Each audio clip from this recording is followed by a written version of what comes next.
isn't alive. Sweet is it says I'm live, but it's not live here. I have everything plugged in. I probably don't.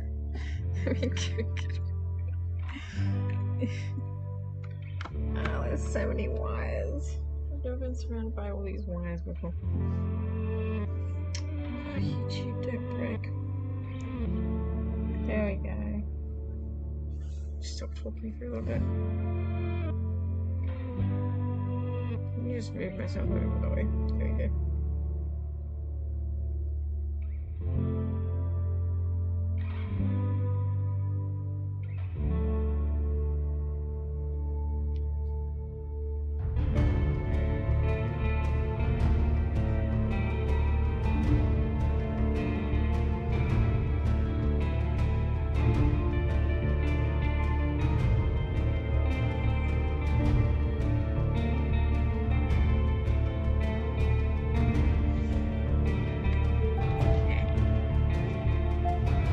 Let's try this.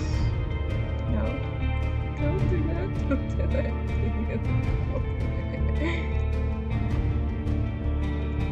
Let's try this. And what about this? That's the same voice. A bit low. Is this good? Is this better? This might be a little bit better.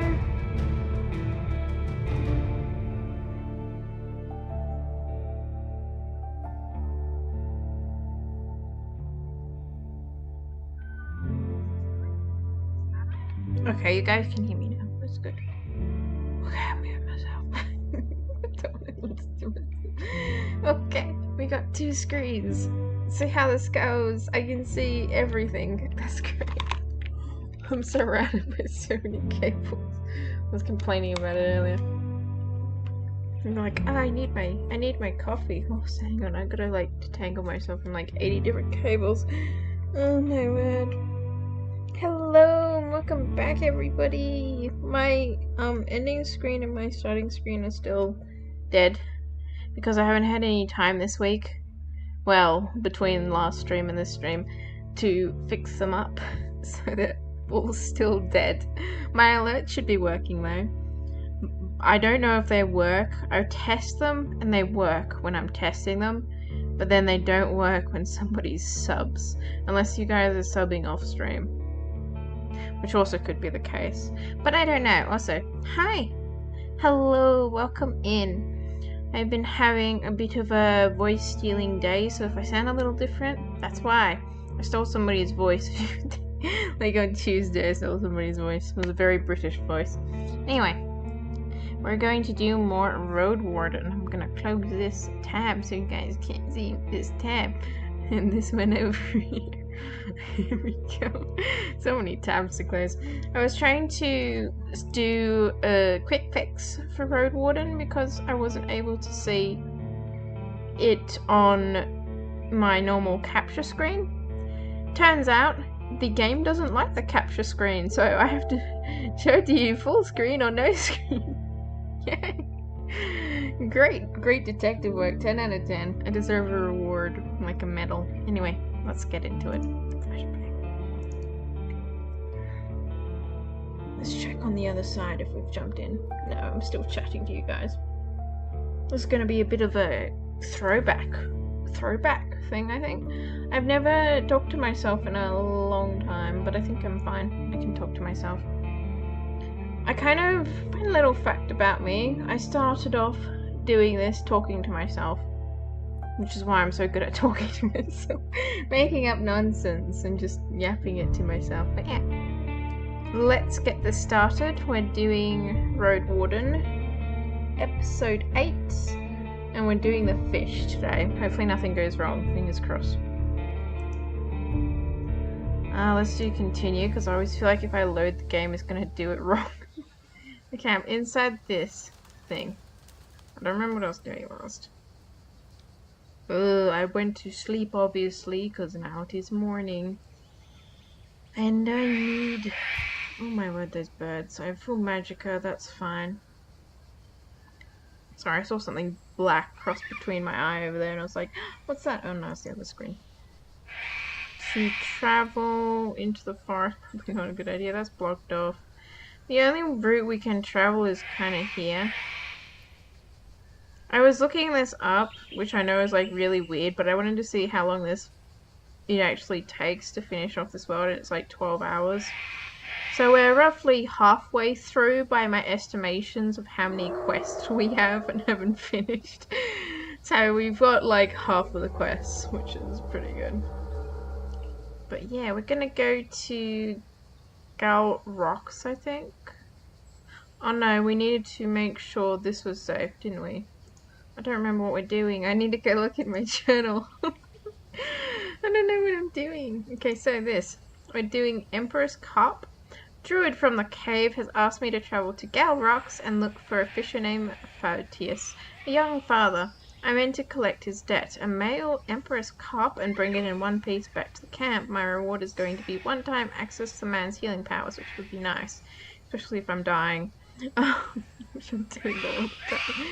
Missing hunters, we're still looking for 2.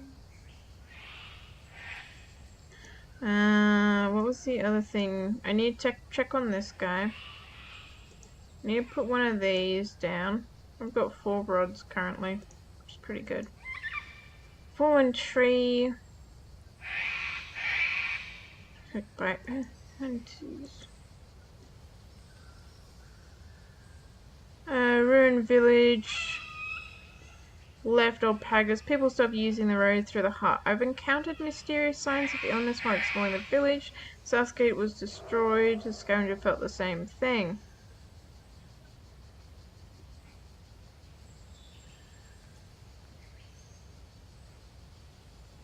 A few years ago, 10 years ago, something happened and it's made everybody upset. And then we got the band. So no issues with the people of the creek with the band. I don't know. I keep flashier than my... That's not good. Why do you guys see it as cut? That shouldn't be happening. The screen is cut badly on your guys' side. I thought I was doing something for these guys, the creeks. The creek. To check out the road. Am I not doing that? Fishing food, check on alpagas. Thought I was checking out the road for you guys. What's going on here? Okay, we don't know what's going on here. You open your eyes and there is this unpleasant tingling on your cheek. You reach for what turns out to be a small bug. You throw it away and look around, only to see a dozen of these tiny creatures swarming on the floor and the bed, as well as your blanket, clothes, and bags. You push away some of them, gathering your things, with thoughts still clouded by dreams. You gather your things and look through the bags, removing as many insects, worms, and spiders from them as you can. Reginald is observing you patiently, unmoved by the commotion.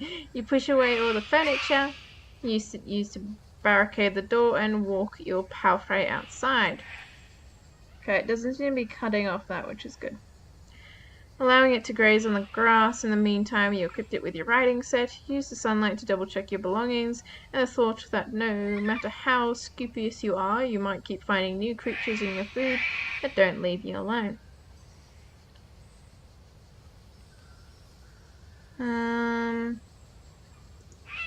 Let's travel down to here, because I'm pretty sure the people of Crete said they will be able to clear this last time. The blue sky is filled with the rushing of trees and the song of birds. You approach the blockade.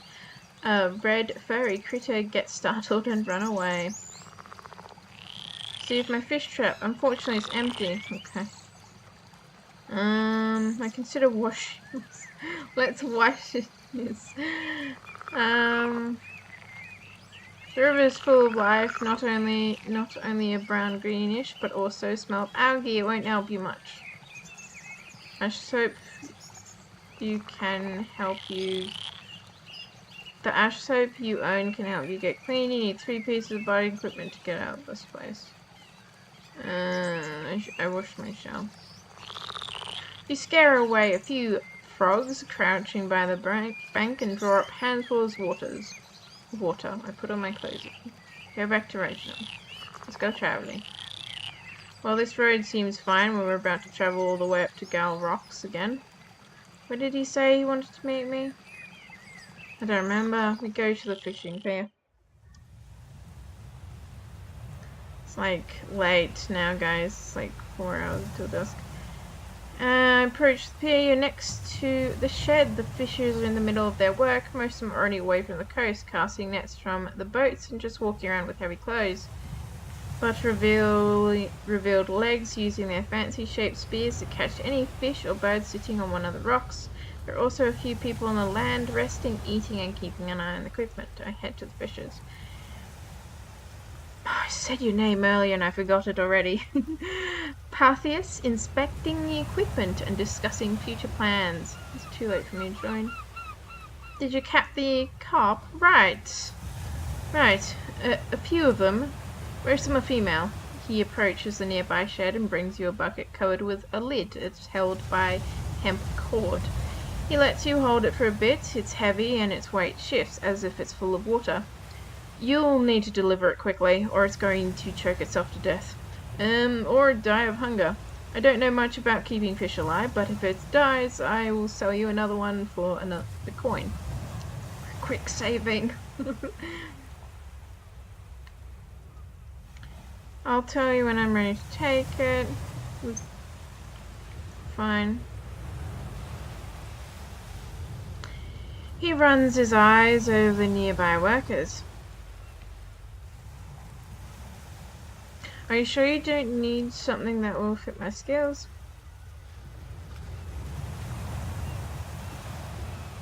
He gives you a long look. You know what, outsider? There is something you can do for me. You can't really ruin it by trying. You need to help my daughter, Phonia. Seeing your look, he raises his hand. Don't worry, she's fine. Nearly spellless for generations. My family used magic to lure fish and hold our breasts. No matter how much she practices, she can't cast even the tiniest spell. There's something wrong with her soul. He pauses. His voice grows pained. She's my only child, and I seek no new wife. I want her to have a choice to do whatever she wants, and it breaks me to think she won't be able to have a way to follow in my footsteps. I don't really know how I can help you. His eyes are absent.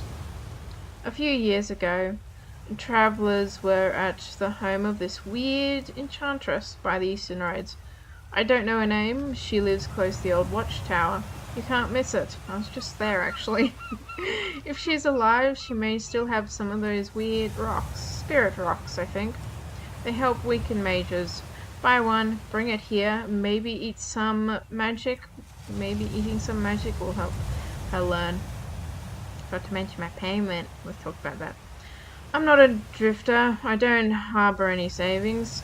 We gather everything in the keep. We do. A spirit rock should cost about 10 coins. Since it's quite a journey from here, I am ready to pay almost everything. I've got 15. Yikes. Okay. What can you tell me about the enchantress? I've only seen her a few times. When I was a teenager, she was so young. I suppose tall. Not as tall as I am. He smiles briefly, with cold eyes. With cold eyes, for the few days she was around, she kept to herself. People say she's a witch, a mad one at that. What does your daughter think of all this? What does she think? He looks at you as if you're mad. Then glares at the nearby fishers. She'd be heartbroken to realize she's spellless. I wouldn't tell her unless I have no other way. She's merely a child, and I'm doing what's best for her. I'll tell you when I have a spirit rock. Are we done? See you later.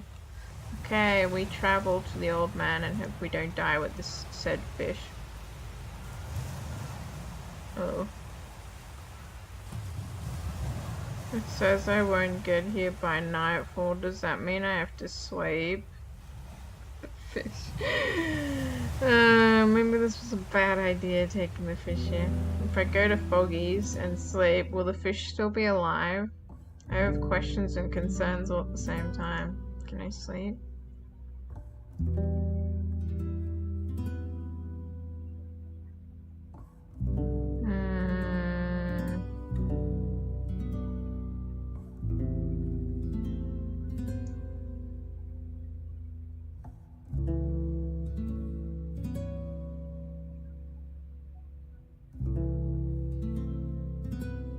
Time for me to go. Let's go. Okay, travel again.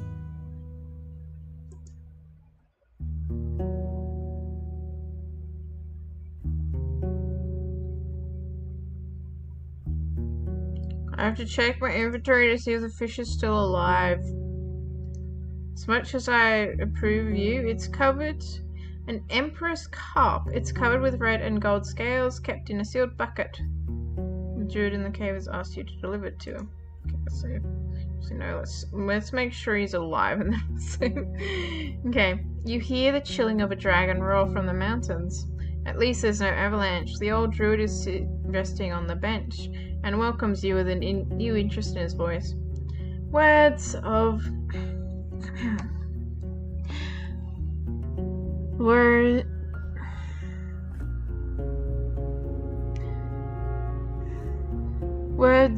help you've shown to my neighbors from Hallersdale have reached me.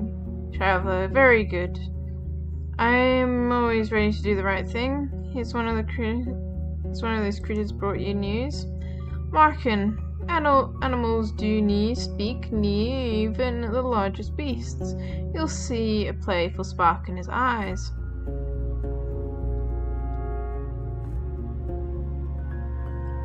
I brought you what you asked for. He looks inside the bucket quickly, then gives you a bright smile. Now I'm in your debt, traveler. Let me know if you ever need a healing touch. He closes the bucket again and puts it on the bench. What do you want to call him? Forest speaker, because that's what the people in the thing called him.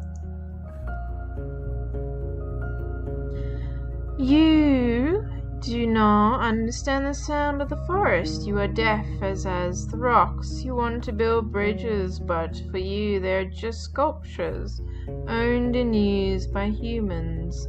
Prove that you are ready to learn our customs and a bridge will grow on its own. I think I did the right choice. Can you tell me about this place?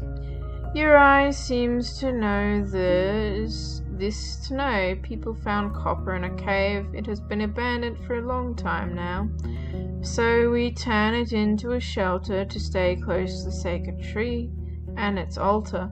We're servants, my wife and I, and this place is nothing more than a servant's house.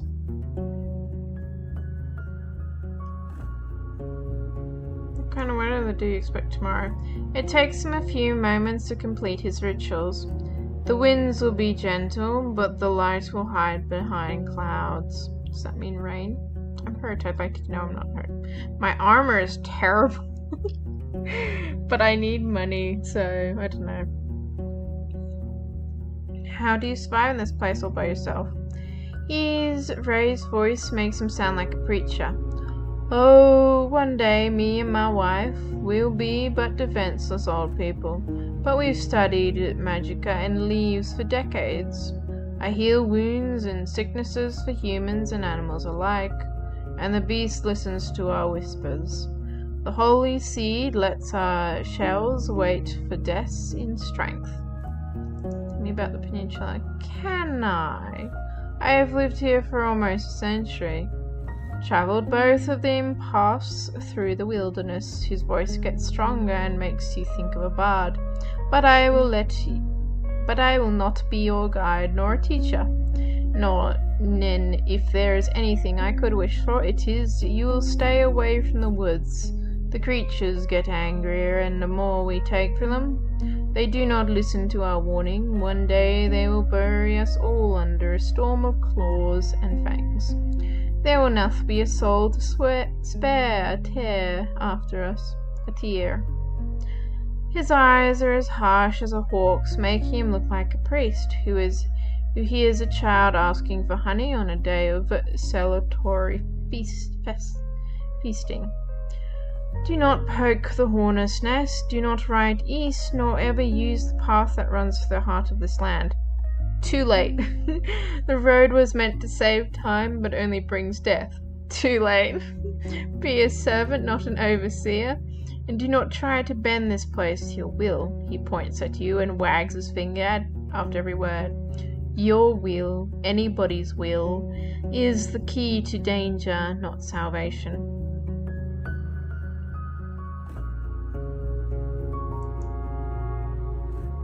He observes your lips. Do you need anything else? I'm going to travel. Let's go to the Pelt of the North.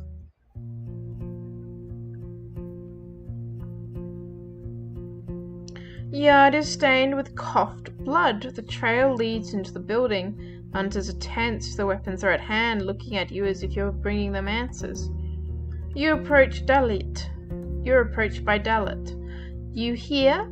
Your lieutenant from Hag Hill fled from our camp. Should be dead without our potions. What happened?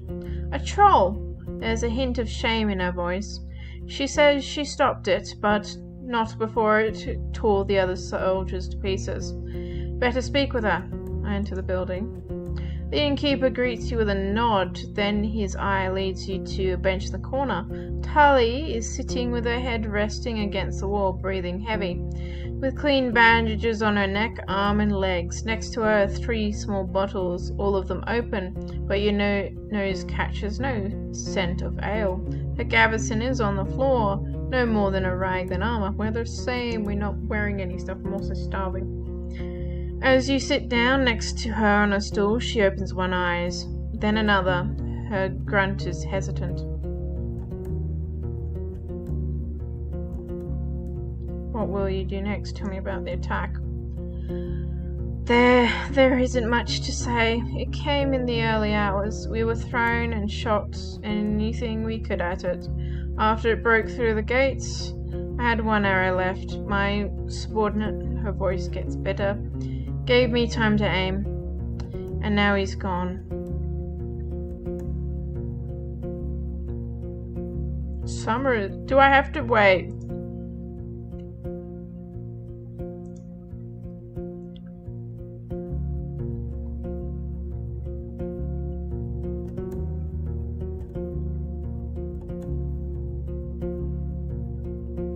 When do I have to bring her the news? Do I have to bring it before winter? Excuse me, I'm not going to get done that time.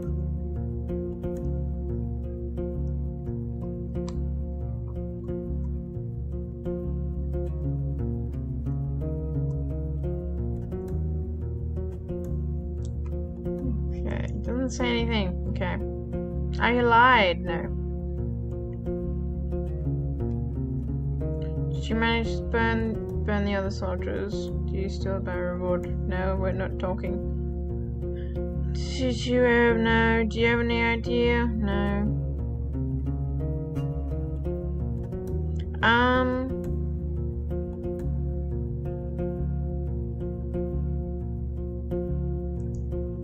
Nah. There were goblins around the walls, so we never went there. I was told that the wrath of the herds crushed it. Maybe 10 years ago, if there are any survivors, it'd surely be gone by now. Maybe they moved to other settlements. Or they got caught by bandits.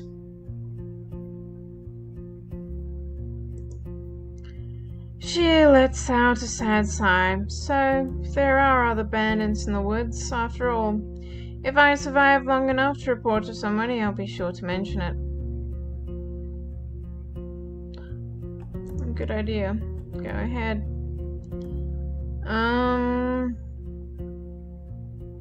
I'll take a look at the main hall. The open window is filled with refreshing air and the sound of conversation. The innkeeper is sitting behind the counter, contemplating an empty mug. Talia is sitting in the corner, flinching at every loud noise. I Go to the innkeeper. So, you again. Need anything? Foggy has a message for you. The innkeeper listens to Foggy's words patiently, then crosses his arms and leans back, lost in his thoughts. Seems like she won't be played so easily. After you mention the answer, he talks to you relaxed. You'll have it soon. See, I've lost her first share. Astrid was meant to deliver it to her. Never happened. I don't want to waste more, but if she needs to know... He raises a bowl that sits nearby and reveals a few dragon bones. He counts off 5 of them. Tell her this. Astrid lost your coin. I'm in debt. Let's be partners for now. I'll send more once I have it, but I can't promise anything. He pushes the coin towards you and observes them like a hawk. They're yours. Just help me keep the charm going now and later. It's important to me.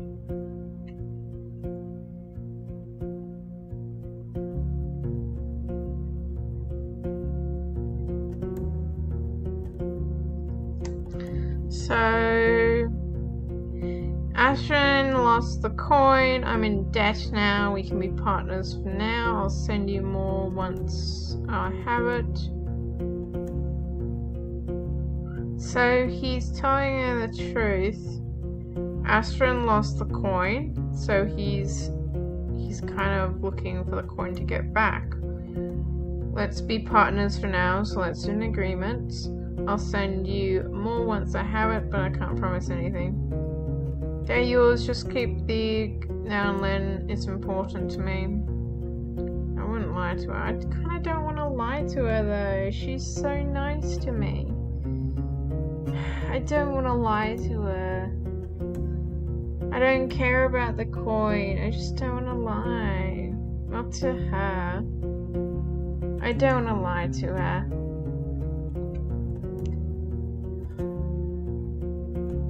He grabs the coins. As you wish, but don't expect you'll be rewarded by her.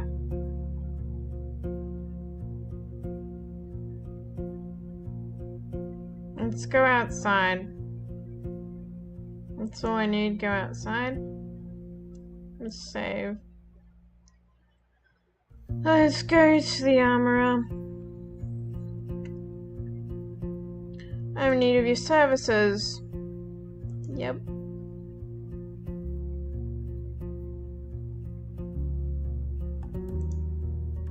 Okay, I leave the shed. And let's travel again.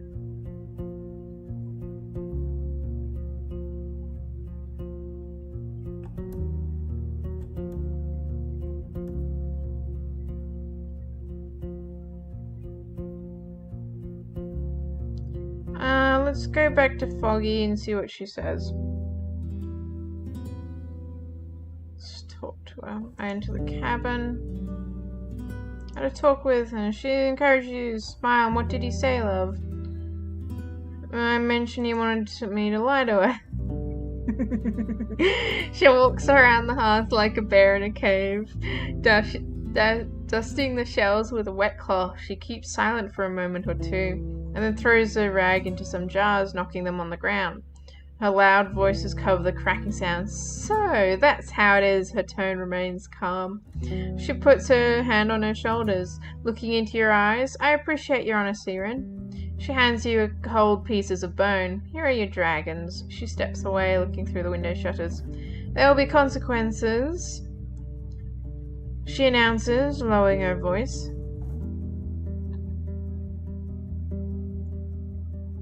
Let me know if there's anything else you want me to do. I've already prepared what I need you to take care of. She nods towards a large wooden casket that's under the table. It's not larger than your stomach. It's a mighty fine, strong cider. Brewed it myself. The people at the White Marsh paid for it many days ago. It was meant to be a wedding gift, but no soul came to pick it up. Take it to them. Dear, I know it's heavy. I bet you're not good to go there, she chuckles. But 3 coins is going to be plenty fine for you. It's not that far from here. Just don't lose it at the traveller's stall. She cracks her knuckles just by making a fist. It's not so valuable, but you'd want to sell it. It's not so valuable that you want to sell it behind my back. You ask who exactly is meant to receive the delivery, and she just waves a hand. Just for the mayor, Halvis. What if they won't take it at all? Consider it done. She nods. I will, love. There's something to eat. She stretches out her arm. Yay. Okay. We got food. Let's go. So she stretches out her arms and grabs a bowl. Give me a moment. You sit down, clean table. After a moment, the innkeeper brings you out a flat bowl of gruel, another bowl with fish soup, and a small boiled egg. It's already late, so you've devoured everything in front of you. She mentions you've already paid for another 0 meals. I forgot I got free meals from her. What's the time?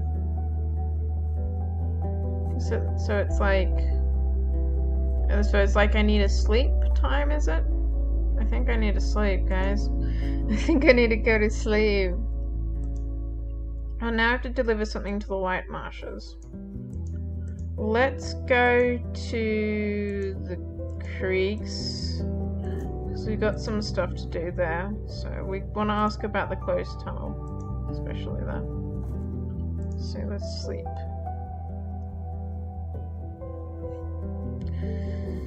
We're sleeping in the attic again.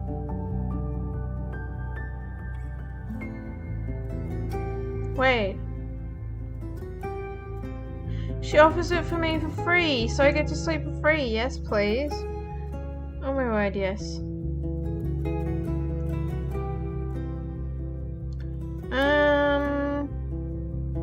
What's in my inventory other than my dwindling money? We've got vegetables, and I can't figure out how to eat food for the life of me. We've got 2 rations. I feel like that's okay. I still can't figure out how to eat food for the life of me.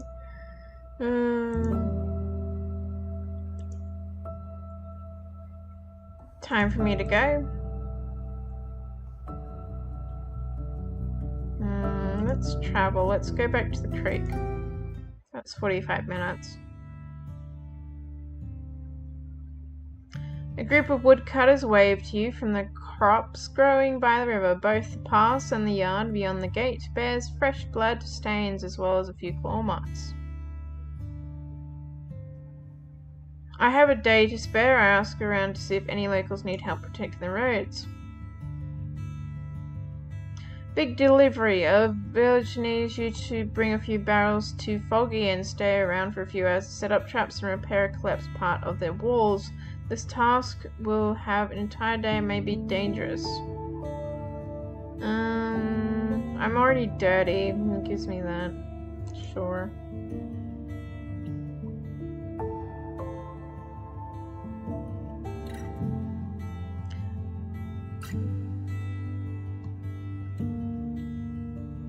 Okay.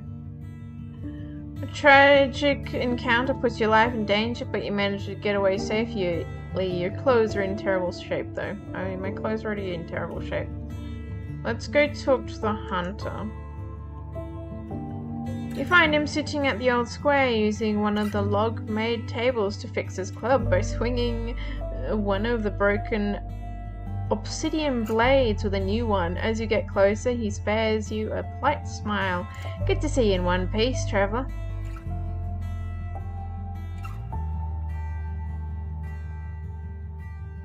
Good hunting. What about you? What happened to Astron? Let's ask him that. He springs up, still holding his tools and demonstrating his threatening physique, and raises his voice. I'm serious.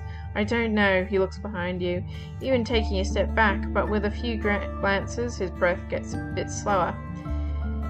He said there's something of a great value in the wilderness, RoadWarden. A treasure, I think. That treasure would change the north. He rubs his forearm. But there's still tension in his shell.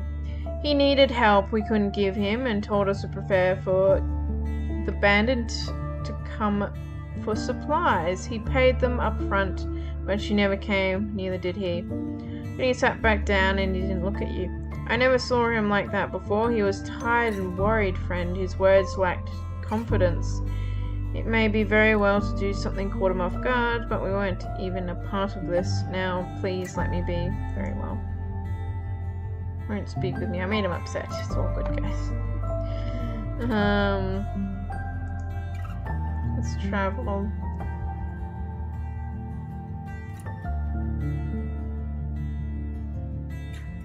Well, I want to go there, but I can't right now. So, I think today we're just walking around in a circle right now.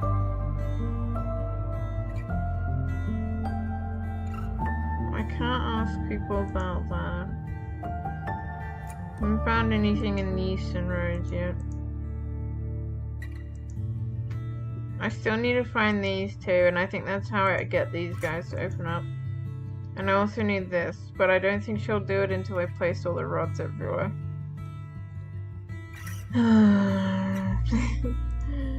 Okay, we go back traveling and we go to Foggies again.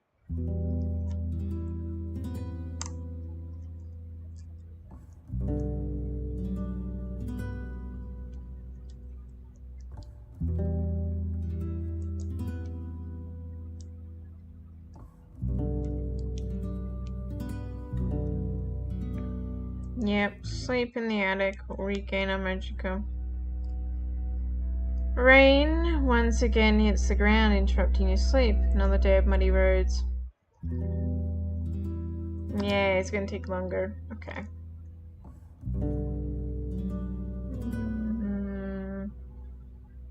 Time for me to go. I still can't figure out how to eat. Let me try and figure this out. Food rations. Eat. Thank you. Okay. Return. I've figured out how to eat. It's amazing. We're only on part 8 and I haven't fully figured out how to eat. Travel.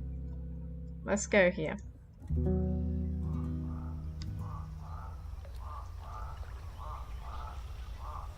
You ride along shallow waters on one side and flooded trees on the other. You reach what looks like the end of the road. The turn south is overgrown and most likely abandoned after it was devoured by the bog. As you look north, you see a wide clearing that with time has become a meadow. A lonely hut at the end of an often travelled road path. At first, you ride down slightly, following the twisted trail. Your pathway takes slow steps forward, fighting with mud left by the recent rain. There's plenty of puddles around, as well as brown, grey, and purple grasses, but all of them are too short for any lurking predators. A few foxes you see far away don't pay you any attention. You pass by fresh tracks of heavy-hoofed beasts, but no spot any game in sight. Your ears can't free themselves from the birds, rodents, and dragonflies. I need to ride carefully. If Reginald's legs sink into the mud, it might get broken. The further north you ride, the shorter the grasses get. The vast, petted fields bordered, then 2 or 3 villages placed side by side, are many years old. The turf bricks surrounding the solitude huts are still fresh, drying in the late summer sun. The stench of this area is like that of no bog you've ever encountered. Instead of the sublime aura of healthy soil, it's intense, sulfuring, leaving an almost sour taste on your tongue. The short scap is dripping with water, like a running store of the earth, carved with spades and mussels. The house made of birch wood, dried chaff, and a blanket of soil is a structure you're not too familiar with, but you imagine its interior is much smaller than that they appear to be. The walls are a few feet thick to keep it warm, and such roofs tend to get soggy until they collapse after a decade or so. The only soul in sight is sitting on a bench, stuffing his mouth with a fistful of green leaves that he'd take out of a small basket placed on his knees. I introduce myself and stay in the saddle. Still chewing, he mutters something in response, then shakes his hairful head sorrowfully and puts the basket away, stands up and takes a step forward, approaching the end of the scap. His arms are entangled with green creepers longer than he is tall. They rub against the ground with each step, and judging by the way they occasionally twitch, they are very much alive, even though you can't see where they originate from. Rin, the RoadWarden, he repeats, this time clearly. He moves his sealed lips left and right as if he's tasting your name, still not sure if he should swallow it or spit it out. Your face is familiar. Bah, not this. He points at your mount, staring at it for a good moment. His voice is quiet and young, no older than 30. If you were standing next to each other, you'd almost be a head shorter than you, but for now he towers over you. He has a sunken cheek and a sod shoulder, whilst his grey woolen robe was never pretty. It's close to being a rag, and his sandals reveal some long toenails. I observe him more carefully. His eyes are brown and dark as the grasses of this very bog. His left earring is made of a tusk and feather, with the right one an hourglass made of silver. Ooh, it's the hourglass again. Though broken wings make it at all times tilted under its own weight. The leather strips on his wrists and ankles hold beads, pieces of armor, old game dice, and tiny skulls of birds and critters. Even more cords are hanging from his neck. Some of them are long, reaching his stomach. They carry countless amulets, some of them torn, dried, shabbled, or fragmented.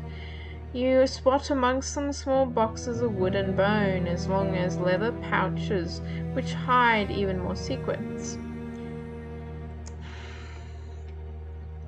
You were here before, Marpet. I dreamt you in my sleep. His voice and look are absent. If so, I am Tharis, the tough warden. Friendly. Is watering turf difficult? Run my eyes out. Shouldn't you be watering your house out there? The earth is gonna collapse. Dreamt? What's this one playful? Is being a turf warden difficult? Yeah. He looks at you in silence, then yawns loudly. His teeth are yellow, but he doesn't seem to be neglected, at least from this far. 'Tis hard, for 'tis boring like a toad's song, he sighs. You're off the main road, stranger. What for? Some plants are blocking the way to White Marshes, the road south from here.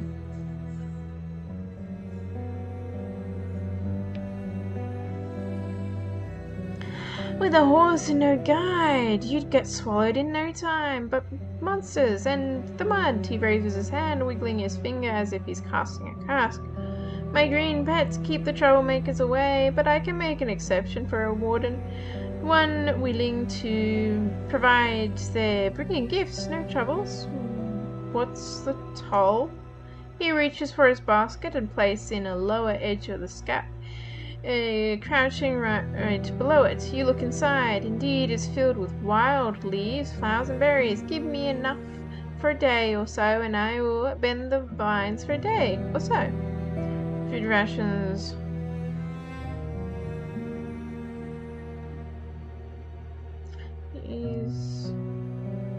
But I can give you a lot of them. He pauses his lips and his toes flinch nervously. You think I cannot find these myself? Fine, go ahead, he mumbles with resignation. Sorry, I can't figure out. You throw in enough fruit and leaves to fill up his basket. He snaps his fingers. Done. You live here all by yourself? Yep. Warlocking, peddling, guarding turf. My tribe dug out what they could this summer. I keep dragons away from squashing the bricks.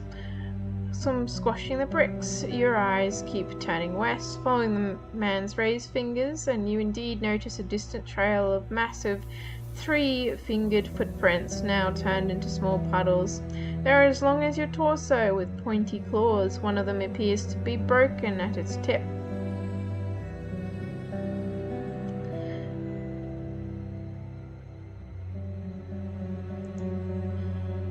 He looks at the nearby rocks and frowns as if he's seeing them for the first time.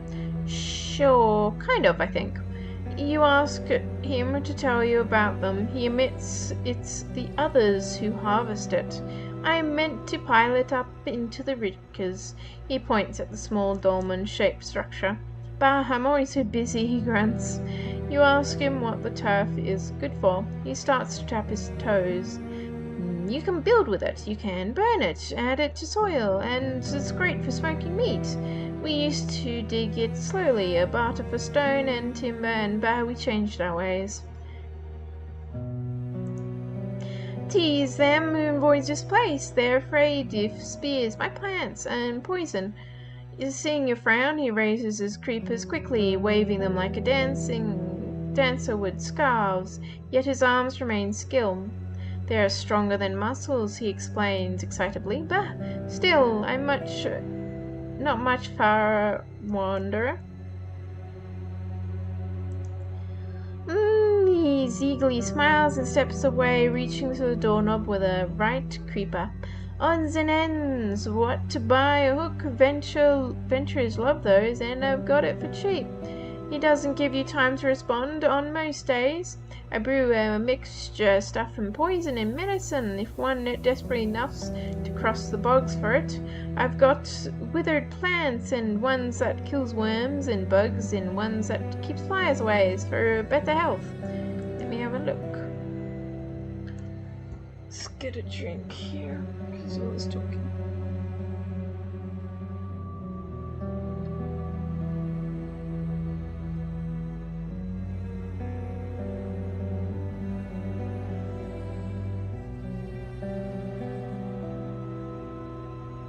We have a grappling hook. Oh my word, it's a grappling hook, guys.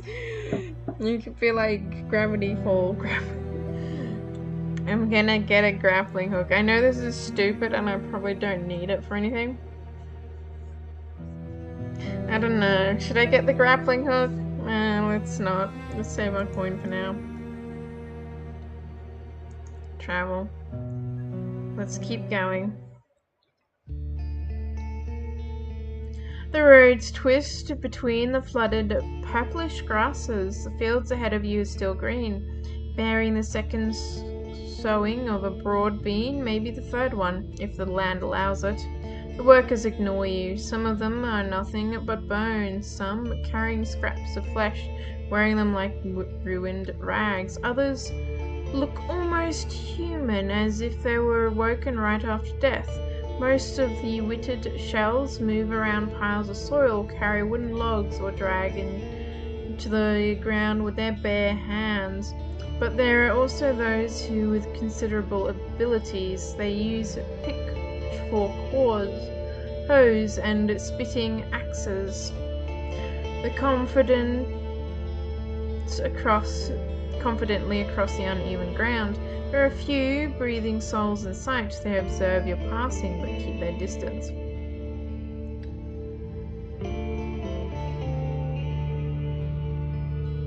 I keep my blade at hand just in case.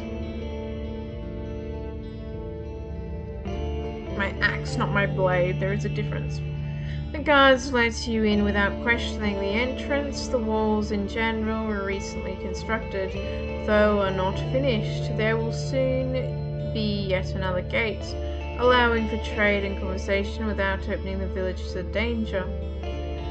Just like in the fields, the work is divided between the undead, who carry bricks and take care of the most thankless task, while the locals cut rocks and spread mortar. The difficult past is still carved in the villagers' brunt faces and crude outfits. Their beliefs plays show little curiosity.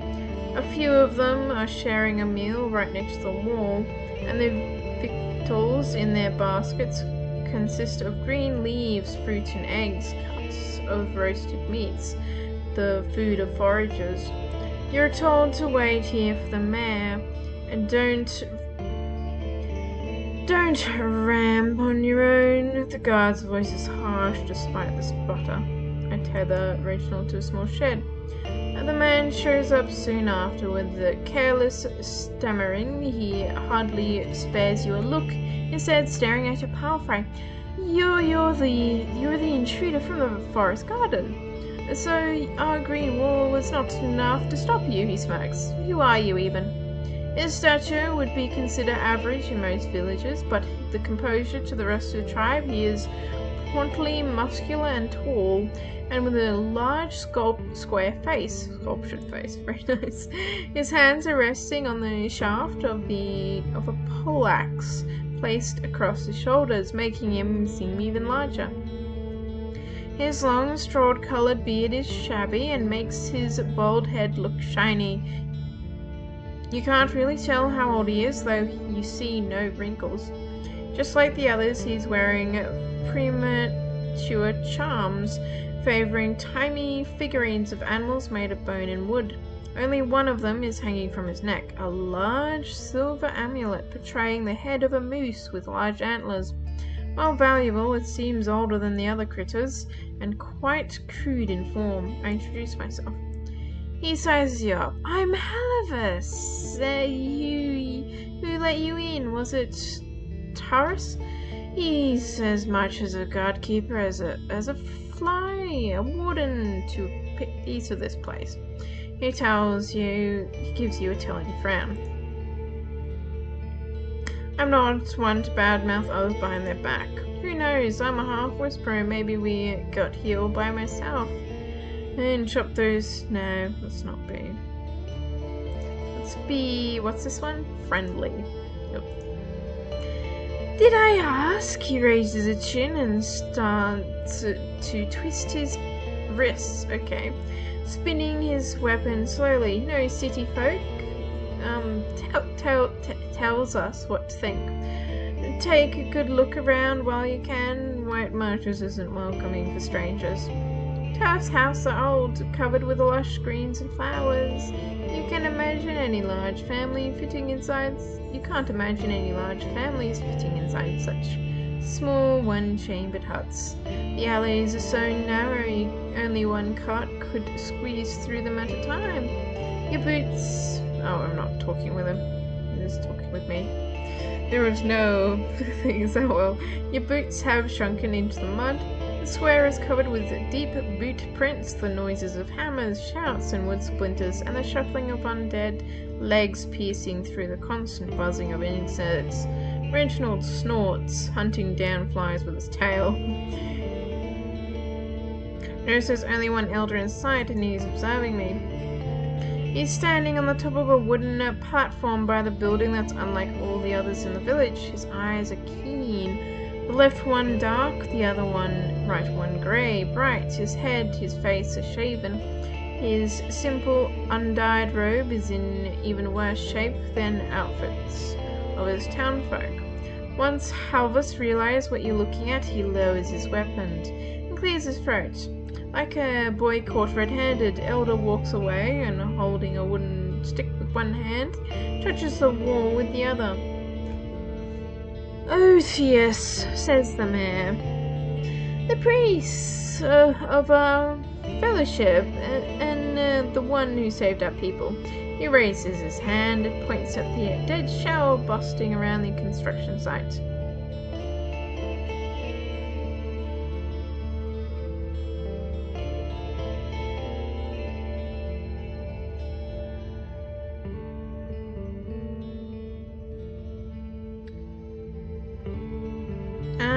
Delivery for you. With an open mouth, he steps away, looks around, and frowns at a woman who's scowling at your glance. I don't need it anymore. Take it out of the village, he raises his voice, but he can't hide his hesitation. Then you're not getting your dragon bones back. I wouldn't ask. The path for Foggies is long. Take it back to her or drink it yourself, for all I care. Have you been bothered by any highwaymen? He reaches for his hair so quickly that it makes you flinch, but then he scratches his head gently. And if so, we deal with them on our way, without some warden's help.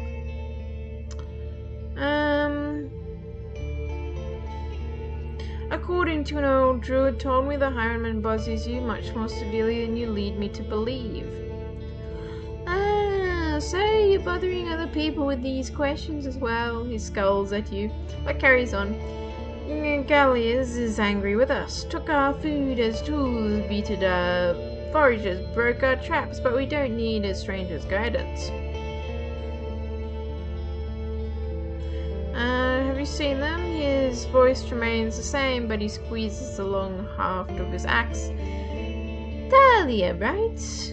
It was here, but many days ago, with questions on howlers and cats and some dumb bets she told me was heading north.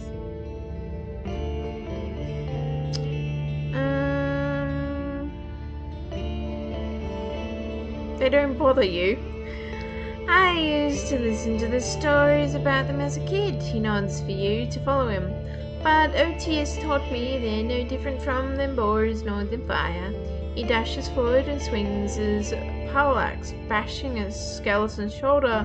The arm shrinks into the mud, while its owner, a bit awkward now, keeps trying to climb up a ladder.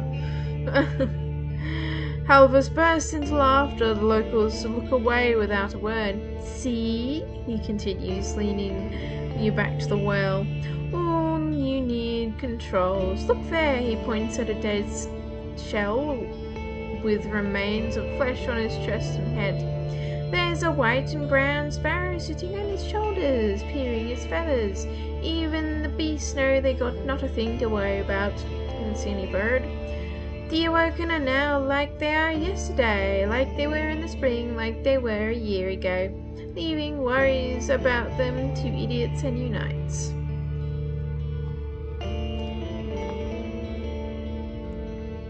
I heard what you said about the Awoken, but your tribe used to be stronger without them. It's not. I could use your tribe's assistance.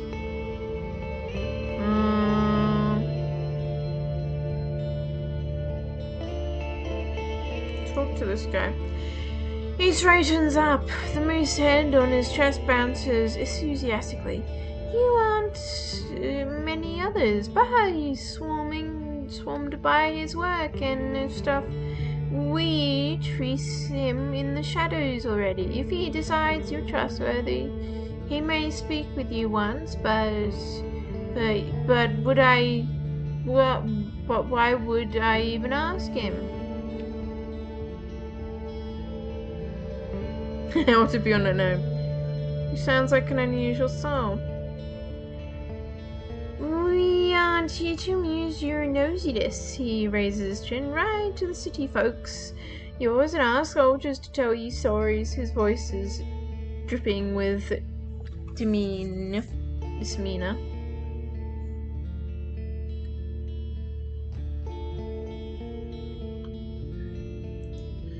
He scratches the back of his head. Who do you think we are? We don't carry traditions of the dark spellcasters.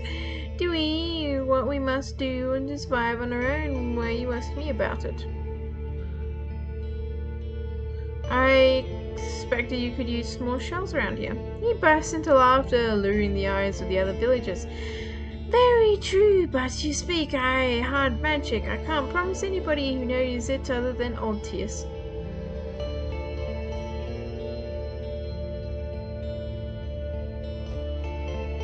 Trade. We need what we have, but take a look at what you're bringing. If you seek a few bones, he glances at the dead. I nod towards go ahead.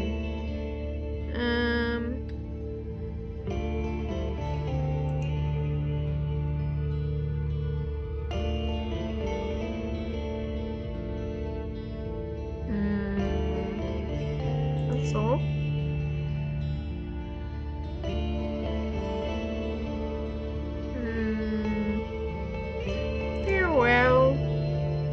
You hear a weak moan coming from one of the houses. Weak moan. I observe the undead workers. Not being allowed to leave the main square, you observe the shells walking through the gate or helping the builders at the wall. The skeletons are not all complete. Some of them lack a rib, a foot, or a jaw. Many of their bones are cracked and broke, and they seem to be connected to each other with nothing at all. as if the magic has kept them moving, knows which parts should stay firm and which ones should be twist or bent. Those that keep some of their skin and guts don't smell, rot or bleed, makes you think of dried meat, as if these scraps of flesh serve no purpose.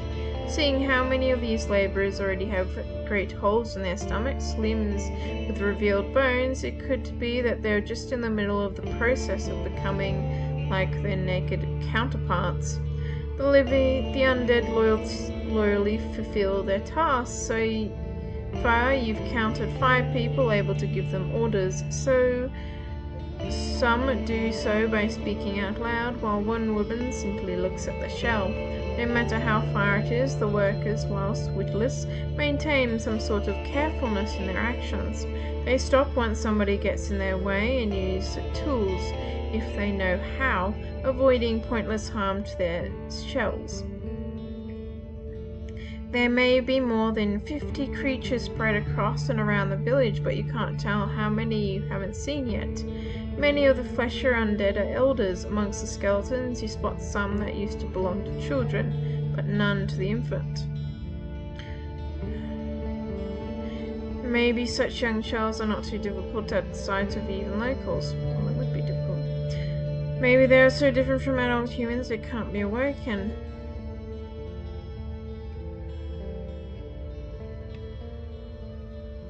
They're different. The shuffling gaits of undead, still covered with flesh, makes all the other sounds weirdly quiet. I approach the well. The locals observe your hands carefully while you're drawing the water. You quench your thirst and you try to wash your face, but one of the elder women quickly approaches you, wagging her finger. We're not for this silliness, she rebukes you. Water your horse if you have to, but we need the rest for ourselves. Stone glance from other villagers leave you no room to fight it. Okay, let's travel back to Foggy's.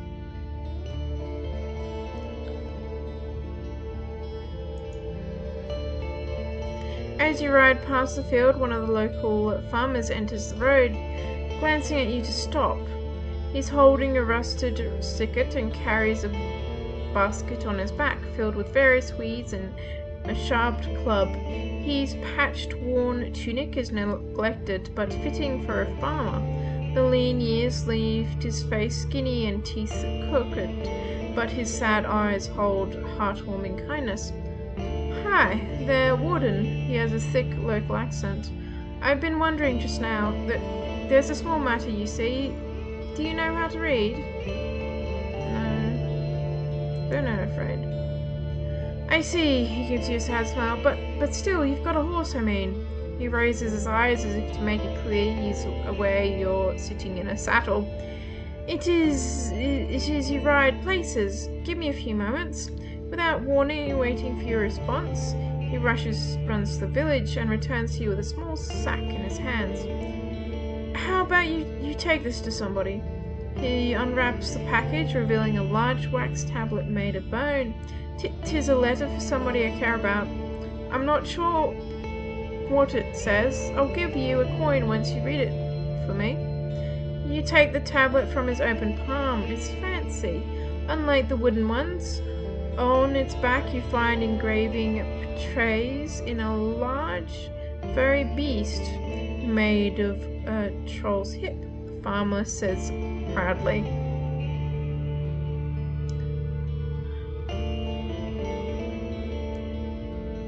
That's a pretty tablet. He puts his hands on his side and his smile is filled with pride. Did it myself, with a cold night and a little iron. Takes thinking to keep your hands busy. Why do you need my help? He frowns as if the answer is obvious.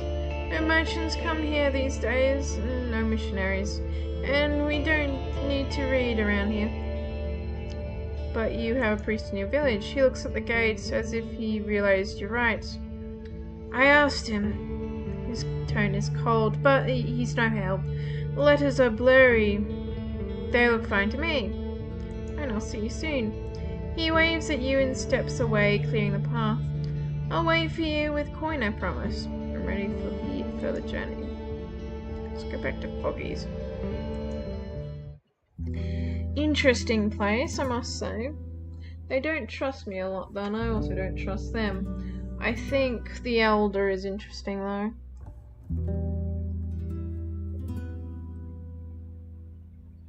Auntie seems to know something, but they seem to be scarred by somebody.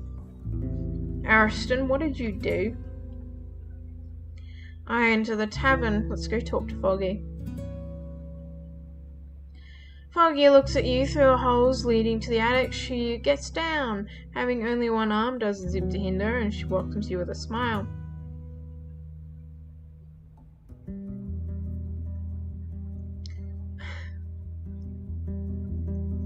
She pats you on the back with her huge hands and leans you towards the three. What happened to it, dear? They don't need it anymore. You can tell your men to unpack the apparel. After you describe the situation, she rubs her ear. Well, not something I was hoping to hear. There are more water drinkers there. The more water drinkers there are around, the fewer coin will flow into my lake. She wipes her hand off her stomach. Let me know if you want to buy the casket from me. It won't last long, maybe until winter, but I'm sure somebody will take it. I need to buy something, because rations exist. Fresh meals. Sure. I can't buy rations from you? That's a bit weird. Some questions about the peninsula. She frowns. No, thank you. Thanks.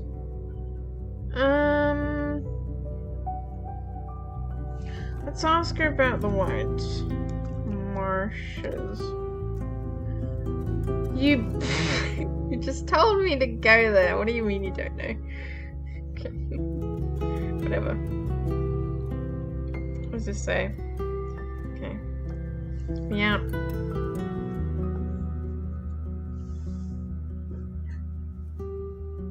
Time for me to go. Let's save. Journal. Spirit Rock.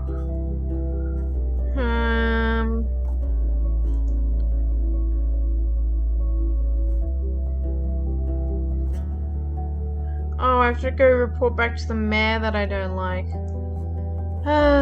Told me to find somebody I could find. Ooh, okay, we're going to the monastery. And we're also going to that. Oh wait, we need to sleep. Sleep, hold on, I need to go to sleep. Yes, sleep in the attic again. I'm sorry it's taking so long, guys. Dark skies, don't let go. It's gonna be another night of rainfall. Never a break, huh?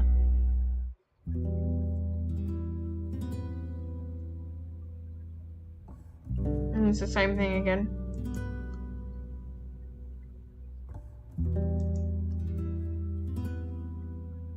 Let's go stop at these guys first. 6 hours of travel, oh dear. Hit by the cold, howling wind, you adjust your cloak. A few hooded figures are climbing up the path, their tired, exhilarating singing mixed with the wind. You call the monks by hitting the stick. The drawbridge lowers. Aggie glances at you to enter the storehouse with his bandaged hand. Warden, he nods. Is everything okay? His young companion is right next to him. The plague is no more. He flinches. A doubt and a distrust places his look of surprise. How? I helped a druid. He looks at Delica. Not sure how to react, but her wide open eyes don't help him much. She's shocked. He reaches out to you with an open palm of his bandaged hand. His fingers are flinching. Will ye wait here? I'll gather our order. We'll be honored to hear the entire story.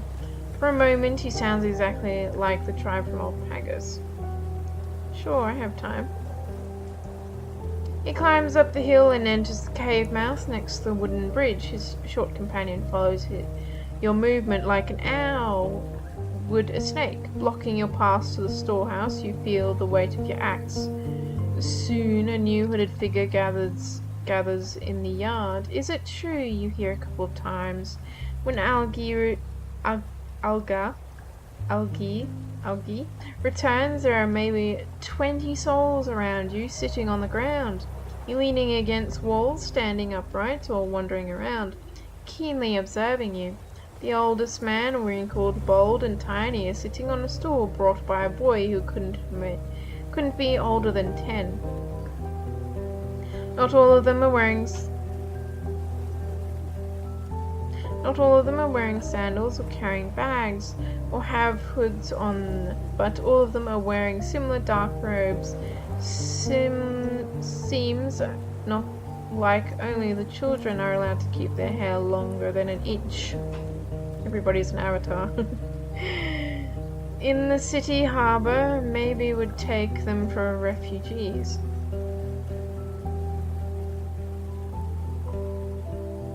Tell them the entire story. They keep interrupting you with questions about the druid, his powers, your motivations. But once you mention the role of the altar, they all get suspicious. They seem to have a decent understanding of the beholder and the gifts it seek. The interrogation fades away only after you answer many of their doubts and assure them of a good couple of times that the village shows no sign of overhanging curses. Finally, ゚Q asks the gathering to return to their duties. He gives you a serious look, rubbing the leather spots on his hands. There's something else we need to discuss. Go ahead. Prt8 wants to see you. He coughs, but they're old and feeble and don't speak unless they have to. And only with those who can be trusted. He gives you a telling look. Thus mayest be a friend of our order, and we hope to find in thee our ally. I'd be honored to meet with them. I'll try my best to gain your trust. He snorts. My deeds will speak for thee. Were they here? Hunters from the creeks. He mimics your voice with a hint of mockery.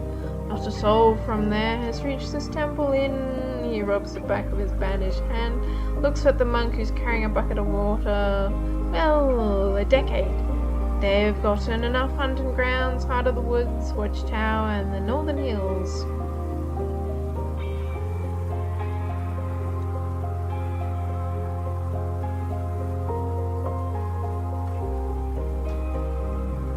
You know about the necromancers in the north.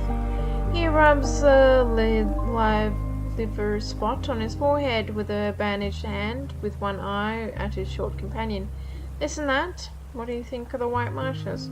I don't think much at all. But the tribe follows Otius, their priest. They're no longer our allies. Who knows? Maybe he's the reason why many travelers have disappeared on those roads. ゚Q scratches the ground with her boot, humming a tune, but Ali tells her to shut up. He carries on with sudden anger. The story is as old as the rites tablets. Tribes look at the monsters and ask themselves, how can we use them? Their pride pushes them into their own fall. They hurt the innocents, then vanish in flames, or wake up as empties. Any thoughts on Otius? He's never ever been here. He's locked in that hut, a prisoner of his own condescends. Speaking to his tribe as to children, could there be a darker joke? A necromancer who calls himself a prophet? He snorts. ゚Q puts on a wide smile. What's next? An emperor bathing in blood. No follower of the right could share such a fall. Well, it is a single corpse, a squad, an army. Thou needest to learn how to shred the enemy is. Could it sense thy power? Could it use a bow or spell? As long as thou art alone, it is always better to run. The older empty ones, even more though, that aren't awakened by the fogs or crudely cunning like human-like, but with crudest lust house never seen. Your words are so confusing, I can't keep up. What was White Marshes like before the priests arrived? Far from lovely. He smirks, softens as his eyes grow worried. It's been struggling for years with food, children, and the beasts of the bog, the traders, they're all strangers to us. Even in the old days, they used to join old Pagus in the pagan feasts. He looks at Dalakia, who listens to his tale curiously. But then the monks arrived and the bridges went down with flames. When the missionaries reached the bogs during the years of war, there were already some wounds that could never be sealed, not even by a shared prayer. That's what happened to me. He would like to trust me. Any help? He puts his hands together and taps his fingers repeatedly. After a few breaths, he glances at a wandering monk, then lowers his voice. Let me see thy horse. How fast is it? You lead both him and Demikia to the straw house. Whilst his steps are heavy and fierce, she doesn't make as much as a noise. Oh, sound. Ali shows no interest in your mount. There's this enchantress. She ought we need you to pick up and brought here. He glances at the door. She ought we need you to pick up. Oh, you want me to bring her? Okay. I couldn't read that word. My apologies, guys. Follow the eastern roads until you find the watchtower. Don't bother with it. It's either empty or a lair. Then head east to the lake. What do you want me to bring? He points his finger. A set of quills. We sharpen them and ask her to make them last. Thy pet won't even bother. Why such secret? We bow the enchantress. Despite his casual nods, an anger note disrupts his already hoarse voice. Lives by herself, surrounded by a house with dangerous spells. Her talent knows no equal, yet she's a spider queen in the center of a web. He wipes the sweat from Reginald's side. She's the only shell he cares about and uses those who reaches out to her. Keep your guard up. Why such a secret? It's not really. It's just they're a surprise gift. No, I ask you to this room for a different reason than about my reward. What's thou want?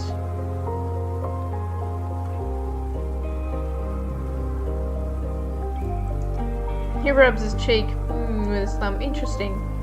Deal. Okay, we got a good word for the order. Well, we'll see how good of a rider thou art. He glances at the door and lowers his voice.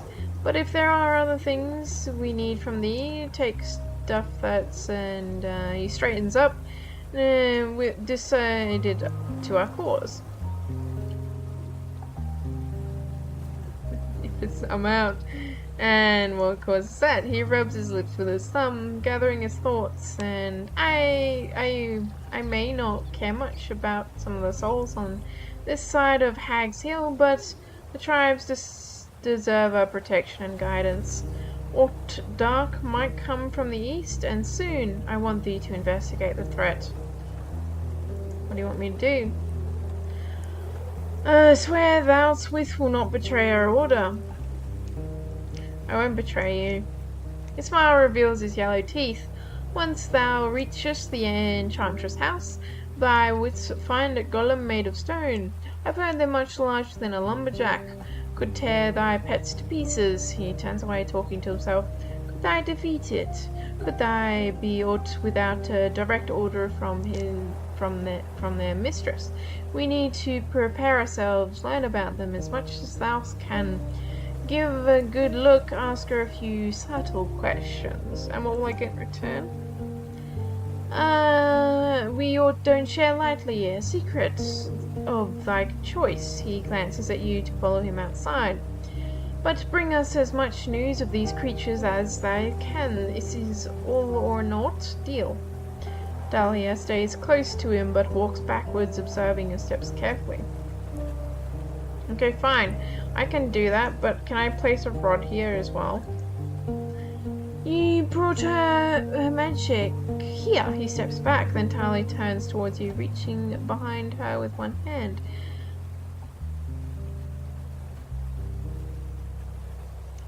It's a piece of bronze. His face turns red, the echo turns thunder.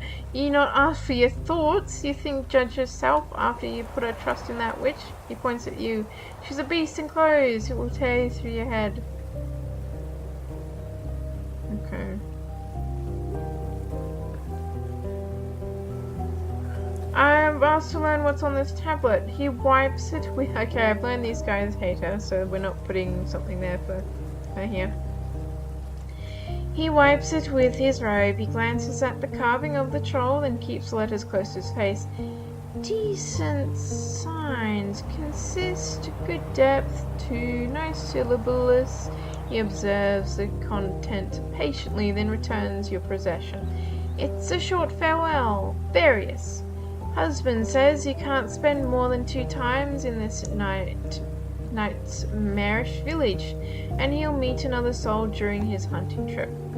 We'll start a new family, goodbye, and that's it. Not even a signature. Okay, travel. Let's see how Pagus is doing.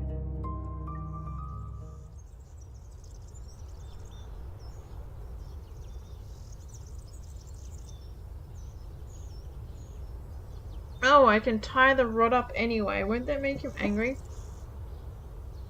Dear idea. As you descend, you think of Alki. Your name is just going to change every single time I say it, okay? Alki's a reaction to the bronze rod. You could ignore him and take a few minutes to tie it to one of the ledges just nearby. The place is already high above the woodlands. This is the monks' land. I should obey their laws. I ride ahead. We'll find another spot to put it. It's fine. Through the closed gates, you hear muffled conversations. The echoes of stone cutters. You knock, and Teria soon orders to open it. She stands in the middle, in front of a dozen of members of her tribes, though you still talk to keep your distance. The sign of the illness are carved into the exhausted faces of the elders and the children. But this is not the day of sadness. You're greeted with a triumphant shout and praise. Teria turns out to be a tall, skinny, holding a spear that would be too long for most, but suits her size. While her tribal folk are wearing tunics, robes made of ilks, fur, and hemp, she is put on an impressive breastplate made of animal shell. She was short and dark-haired, while her skin was dark brown. You can tell there are others in her village who carry the blood of the Southerners. Her voice matches her cheerful brown eyes as she speaks to you in the name of her people. We keep you in our praise, Rin. If we could, we'd invite you to a feast, but we want to keep our distance, at least until the end of the winter. We'd like to reward you, even if there's something...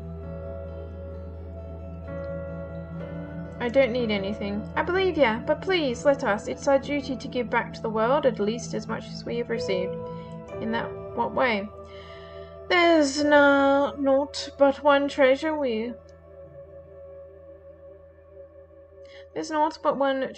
own in this village. A stuff very close to her heart. She raises a rod made of iron or steel, a bit longer than a finger span, but thin, finished with a flattened edge for cutting.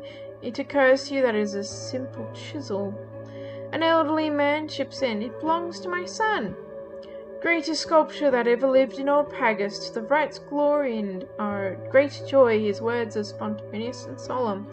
It's filled with magic that makes its holder hands as powerful as they can to carve into granite, so precisely they can write in glass. A long pause. And if you think you won't put it to good use, adds her, we took the time to gather our savings. It's not much, 18 dragon bones, but not all. Chuckles, sounding like it belongs to a different soul, one lost in the past.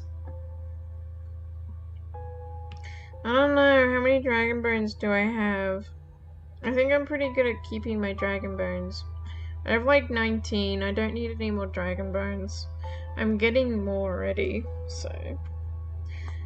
Keep your dragon bones. I'll take the chisel.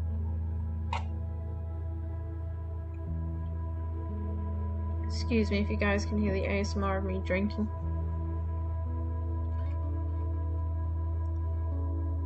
I'll take the chisel. She throws the rod towards you and it lands next to your boots. It's warm as your own skin. Be blessed, Warden. Be blessed, Warden, a small girl shouts. Return to us in spring and we shall show you our home. Hear many more words of gratitude. I show my respect with a bow. After some time, the villagers disperse and Taria's eyes brighten. Her confident stance adds strength to her voice. Is there anything else you need? I'm looking for Creek. She frowns. You're the first soul to come here in a very long time.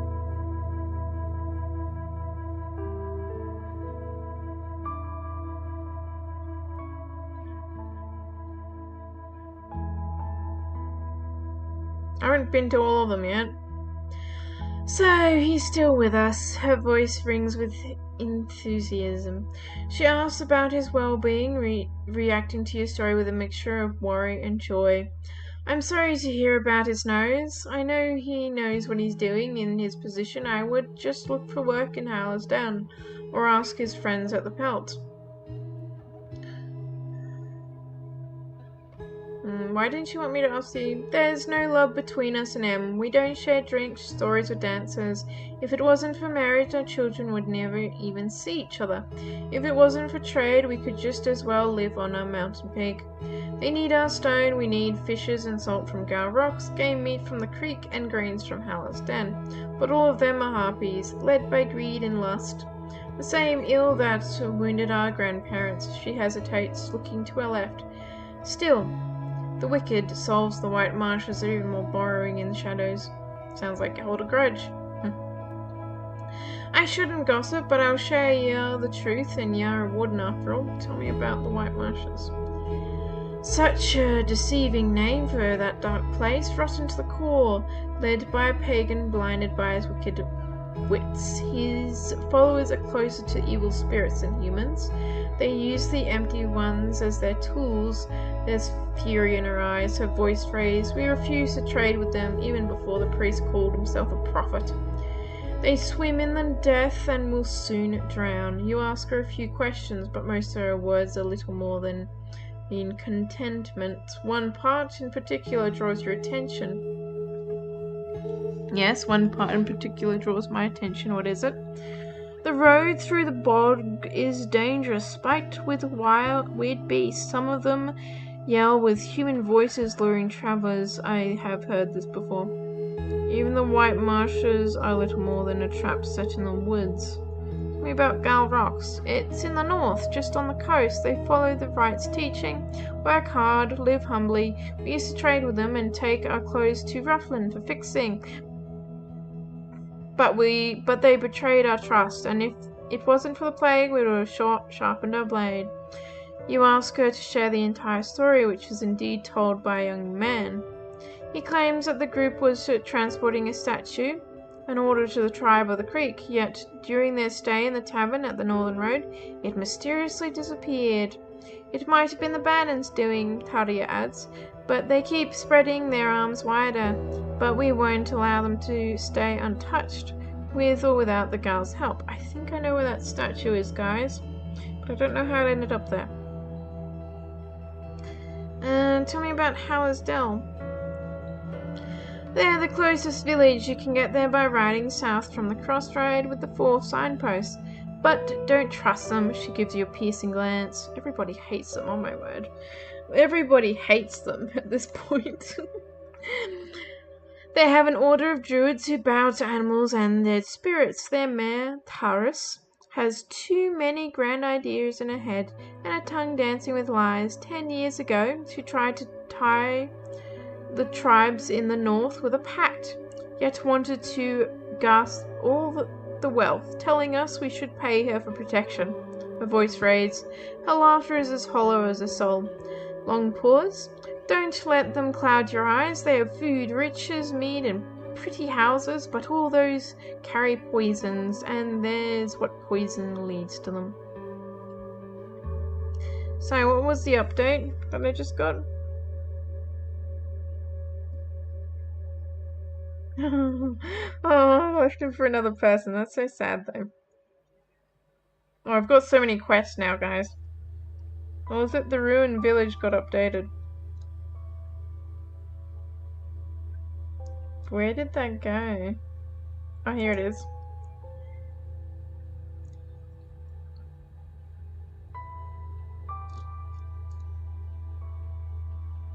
Heard that tried to start a pact, mean to unite all trade, but it turns out to be a failure.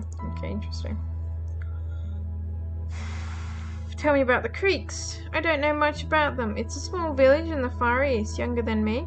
They come here as refugees from the war. Ah, okay. They hunt for wild meat and pelts, but they've got almost no dragon bones to spare. They tried to get our bricks, we had to refuse. You ask her a few more questions, but she cocks her head and gives you a bored look.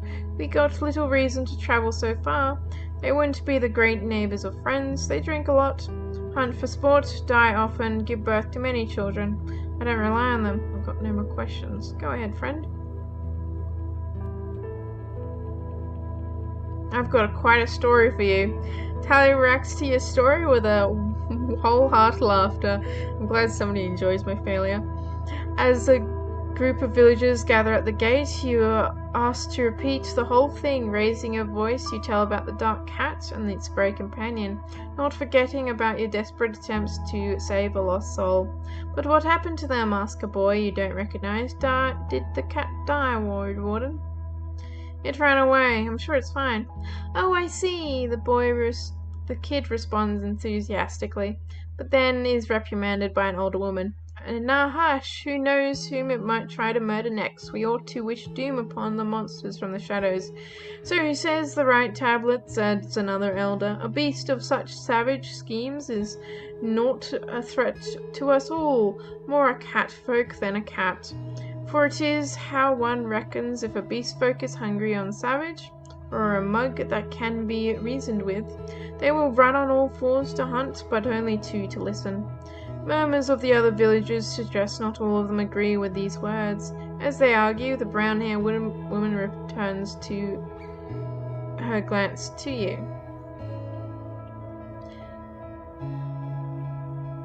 You can't tell anything from her look. Isn't he dead? What makes you think that? I'd say that about any traveler that disappears into the wilderness. Wardens know their roads, but they aren't above the humans. Don't you know that saying? Wait 2 days for the lost, 10 for the wounded, 20 for the ill and mad. Yea, don't wait any more. So were you waiting for him? That's not much of a secret. She looks to her right, then to you again. Head far east to the crossroads. You'll find a watchtower, an old building made of stone. You notice pride in her voice. But hardly used since the war. Ye friend wanted to turn it into a shelter. Hire guards, patrol the roads, took our key and rode away. He was meant to meet with us again, trade for materials and tools. Never happened. Any idea who could have had such a key? Before it was completed, builders were spending the rainy days in the coastal village far in the north. Gar Rocks is called. Ask them. Which way would you take? For the northern roads, most likely. There's tribes there, but the eastern roads is dangerous. No much more matter from which they are going to enter it. If you care about it, she hesitates, you could check on the guard Quintus.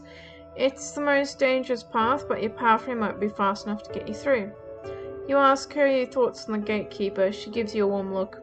He may not be the sharpest wits, but he's loyal to his duty and returns kindness with kindness, like we all should. Okay, that's a lot of reading again, guys. I'm so tired. Oh my word.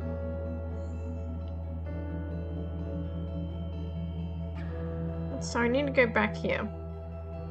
I need to go here again.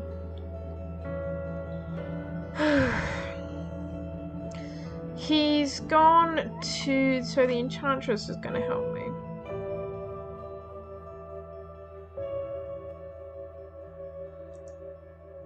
Enchantress again. We can also go back to him. We need a spirit front from the Enchantress. We pretty much need a lot of stuff from the Enchantress right now.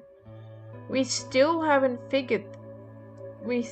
like figured this one out. We have 4. One be placed in white marshes. It's forbidden to place a road in the monastery. Can I place one here? Is that like not possible? Save. Okay. Let's travel. Everything needs the enchantress, so I guess we head in that direction. We can't do that way because it's blocked off.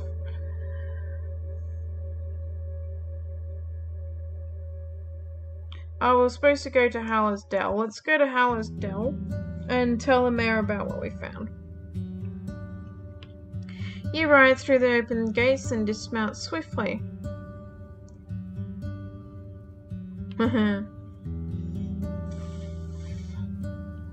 I let him work your piece. It's the same thing again. If you guys want to hear me reiterate all that, you're welcome to listen to me reiterate all that. I'm not going to say it again. Wait, what was that about the rocks? If I want a place, I need to ask the mayor for permission. She's not going to like that. She's not going to like that. You approach the inn. She's hiding again. I ask a guard if the mayor is around. Oh, she stares at me. She found me. Yes.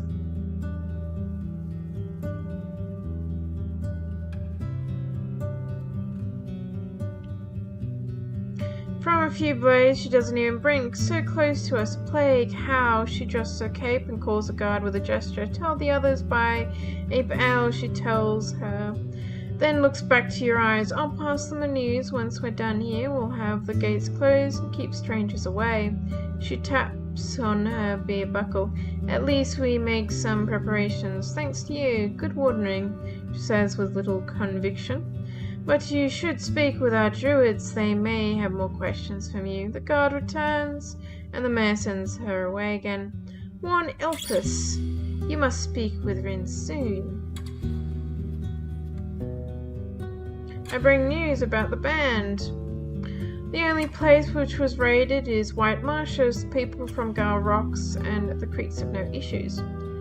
She exhales, releasing her open palms. So, there's no reason to worry. The people of the White Marshes are no friend of ours. And if Gallica is eager to bother with the poorest settlement in the north, especially ones filled with awaken, it must be personal for her.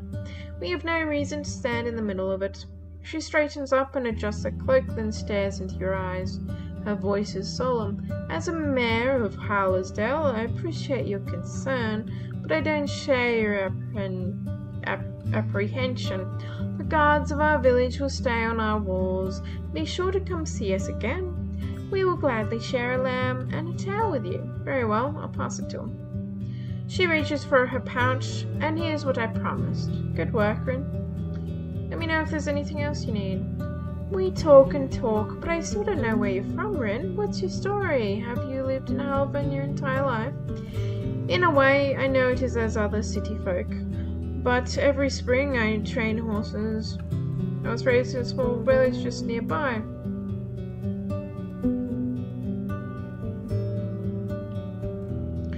To see the city for the first time, being surrounded by small houses and fields. It's a strange feeling, isn't it? She puts her hand on the table. Even after my second winter there, I felt like a stranger. There's those who know how to live in the countryside, close to the wilderness. We will always find a new home for ourselves, don't you think? She gives you an encouraging smile.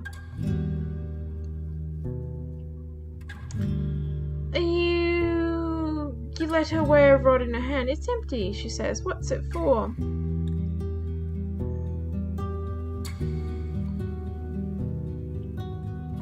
Let's say before I light her in case this fails. I don't know, some sort of magic I assumed. Wow, that's a lot of trust you want me to invest into something that gives me nothing in return. I don't know, traveller. Not only do you want me to cross me, but it's also for a crazy witch. I've had enough.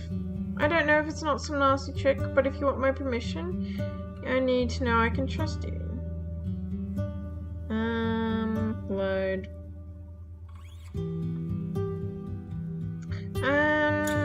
let's try this one, but I have to roll for it.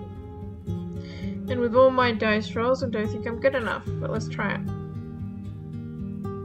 Ah, she claps her hands around her knees. Since when does she pay attention to the skies? You want me to believe she's looking after the crops? She tilts her head to the left, pauses a lift. Even if such knowledge could be used, I'm far from trusting her. You shouldn't also be worried. She spends a few long breaths in silence, placing the rods on the table. I need to know I can trust you. Okay, great.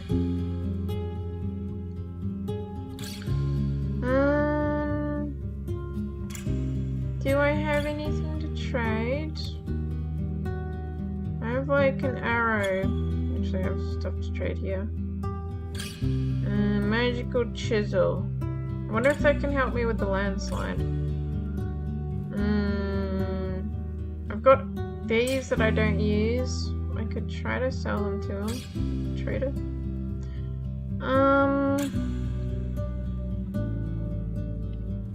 Bring goods to sell. Forget it. Okay. I'm gonna sell that. What can you tell me about Aniston? I don't mind him. Let's ask. That Eva. Though he's not around more than once, he didn't leave much behind. Smelly hoarder. He looks around and spits on the ground. At least he bought a blade for me. Remember what the blade is? It was a special one, a sickle blade with a tip wider than it was at the grip. Long as a fingertip to the shoulder, and a sword, a knife, a single-edged. Brought his own steel to melt for it. What's it good for? Fencing? Cutting bushes, creepers, roots, if it not fell a tree, but it's a fine tool. He nods to the passerby, but his smile disappears as soon as it has shown. Pathfinders use it. Ma and Pa used to have ones as well. He chopped nuts with it, mouthfuls. He took it to the wilderness. He shrugs. Pretty much. There are hills from here to coast bogs and north, parts of the woods, and you can help with it. What do you have for sale? Battle axe. Nope. That's it for now. Let's go to the innkeeper. I need a few rations. Because we still need rations from these guys, so let's buy 2. Buy 2 rations. Okay, we're saving and we're going to travel again, or sleep. We will see which. Thanks, I'll leave you, and then I'll go to the square. Oh, I can go to the druids now. Let's save so I don't mess this up. I have mushrooms to give them. I go to the druids and I drink. Hi, Wade. Chopping nuts. Chopped nuts with a fencing sword. Do you know those long fencing swords people use? You chop nuts with them. It's very useful. I know they have a proper name, but I don't remember the name. Sorry I'm late. Costco is a madhouse. Ooh. Oh, I'm sad to hear it was a madhouse. Hopefully you're able to get your shopping done though. And no worries about being late. I've been mainly just talking to myself and running back and forth, doing stuff. No worries at all. How are you going?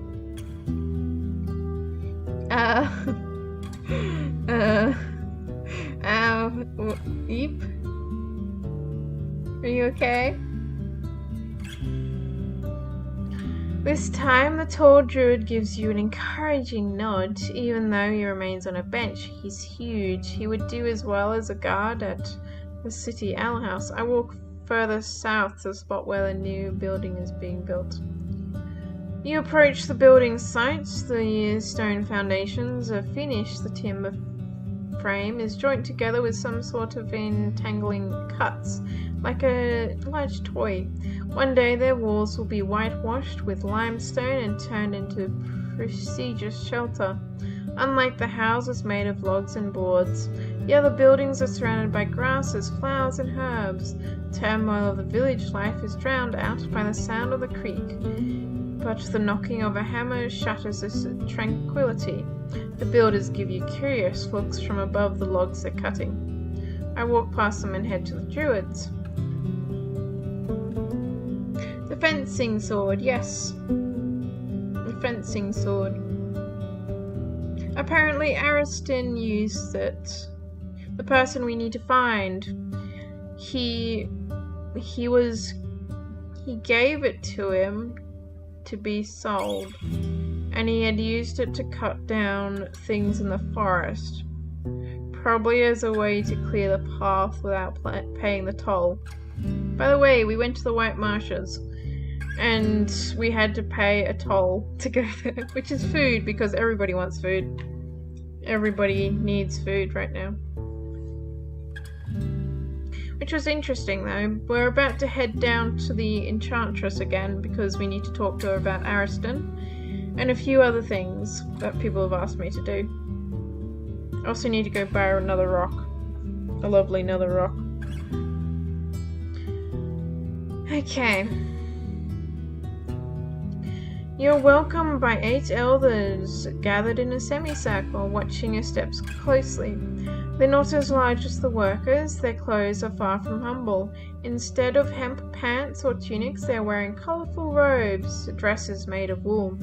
They are various in style, lengths, and in embroiderment, separating them from outfits of monks. You spot belts, cords, sandals, and closed shoes. One person is bald, one has silver long hair, enough to cover her back like a cape.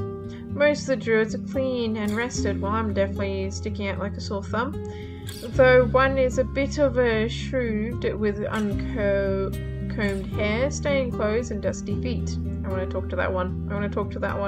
See, I'm hungry and I'm also filthy. Also got like kind of armor. Their hands are marked by scars, hard skin, old birds, and missing fingers. Still in silence, a woman with a staff steps forward. I take a look at her. More talking. Her grey robe is decorated with brown thread that portrays leaves, branches, birds. She's over 50, but the youngest of all of them.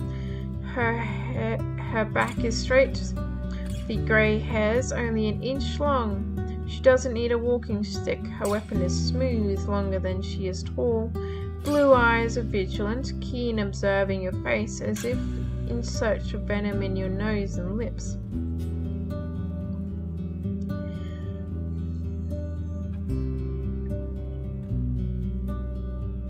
Her lips are thin and small, formed in an astern line that shakes slightly, as if she's on a brink of burst of anger. She says nothing. Do you spark such an interest? Will there be a song? Do you know who I am? Let's not waste any time. Around my head and wait for her to speak. Let's do this one. I've never done vulnerable. After many long breaths, she moves closer. Her steps and smile gentle. She smells of time, but there's an unpleasant hint to it. Her free finger reaches your chest, but doesn't touch it. Let me see your face, traveler. You straighten up. Her smile is polite and vague, but her eyes, which seem now a bit brighter than they were just a moment ago, are warm. Your arrival is welcome by us, even though the arrival may open the flood of change. Share with us your thoughts, and we'd share ours with yours. Her words are slow and soft, as if she's delighted by their taste.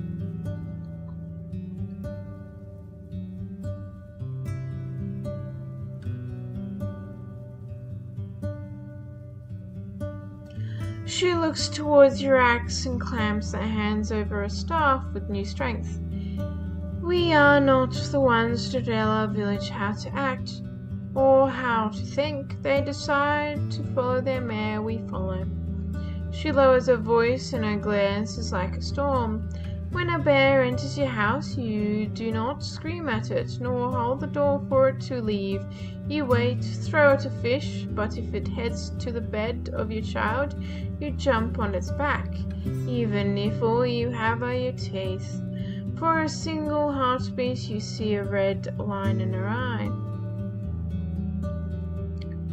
Why do you speak for the entire group? Exactly. Let me hear them speak. Tell me about your faith. She tilts her head to the right and looks directly in your eyes. What do you want to know?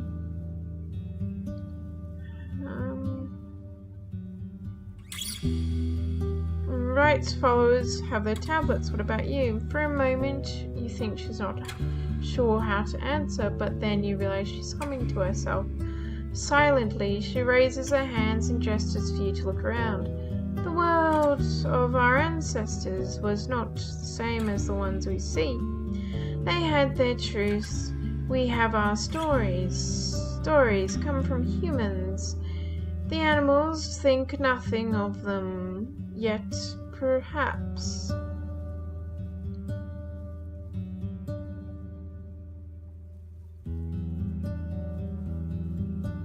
How do you feel about other religions? We not have to feel about them. If they let us live, we will not strike first. A preacher was here once when I was a teen, but her eyes get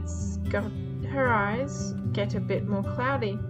I see that one could take the tablets and grow upon them, but the right burns the freedom of others, and their followers build their grey dead temples from the skulls of those who did not listen. We request trust, not slavery.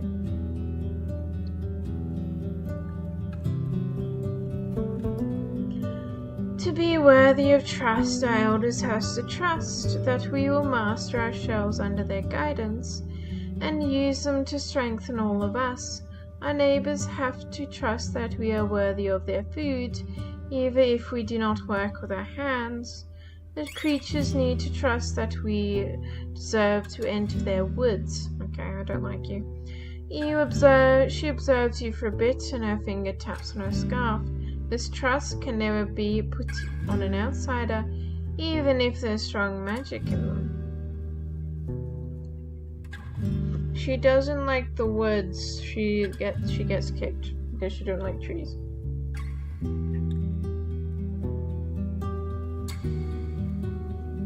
Oh dear.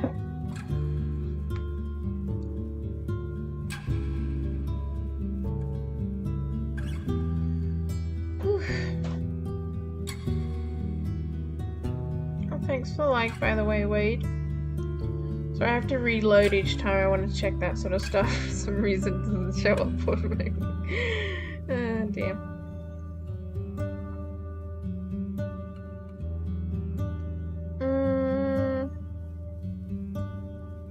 I already know about him. They called him Forest Speaker. Do you need help with anything? Our lips are shaking. We help ourselves. You'll know if that's gonna change. What's your stance on necromancy? She grabs her staff with both hands. The Awakens split into the order of things. On time and nature, when held by human spirits, they only grow, waiting for the magicka of corruption to cover their bones. Their will is simple and will never be forgotten. They will hunt for those we care for, and they will drink their blood. Her face hides any emotions. Her voice is monotonous, but her fingers are getting pale. The curse of necromancies does not enter our gathering. Have you ever met the RoadWarden? Why not? Nah, see, you wait for more detailed answers. She taps her staff. We have no reason to talk with him. Okay, bye. That's it. Bye, guys. I'm gonna run away. Do I have to sleep? How many? Where can I go to? I have to sleep. Can't really travel anywhere. I can go here, but that doesn't take me anywhere because I can't get through that. I guess I could go there. It's like 1 minute. Driving home now. Nice. Be safe on the way back. Take your time. All good, Wade, though. Have a safe travel. Okay, so I still can't clear this with my magic chisel that I got from the old Pagus. Fine.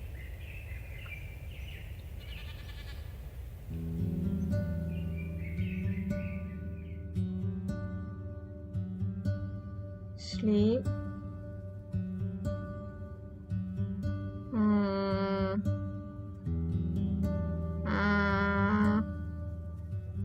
Sleep for free, yes. It's warm here, but the malfree skin allows you back to rest for a bit. You wake up a couple times during the night, the smell of cooked stew fueling your hunger. The staff return to the rooms once every hour to stir the pot. You wake up early, but leave the building to check on Reginald and give it water from the creek. The innkeeper is sitting near the door from time to time, carrying out another bowl of broil or stew. Okay, let's leave. Leave. We need to run away from these people. I don't like them. She seems to be portrayed as a tyrant. Road blocked by creepers. Oh, I need to get back here. Well, I guess we're going to the crazy guy.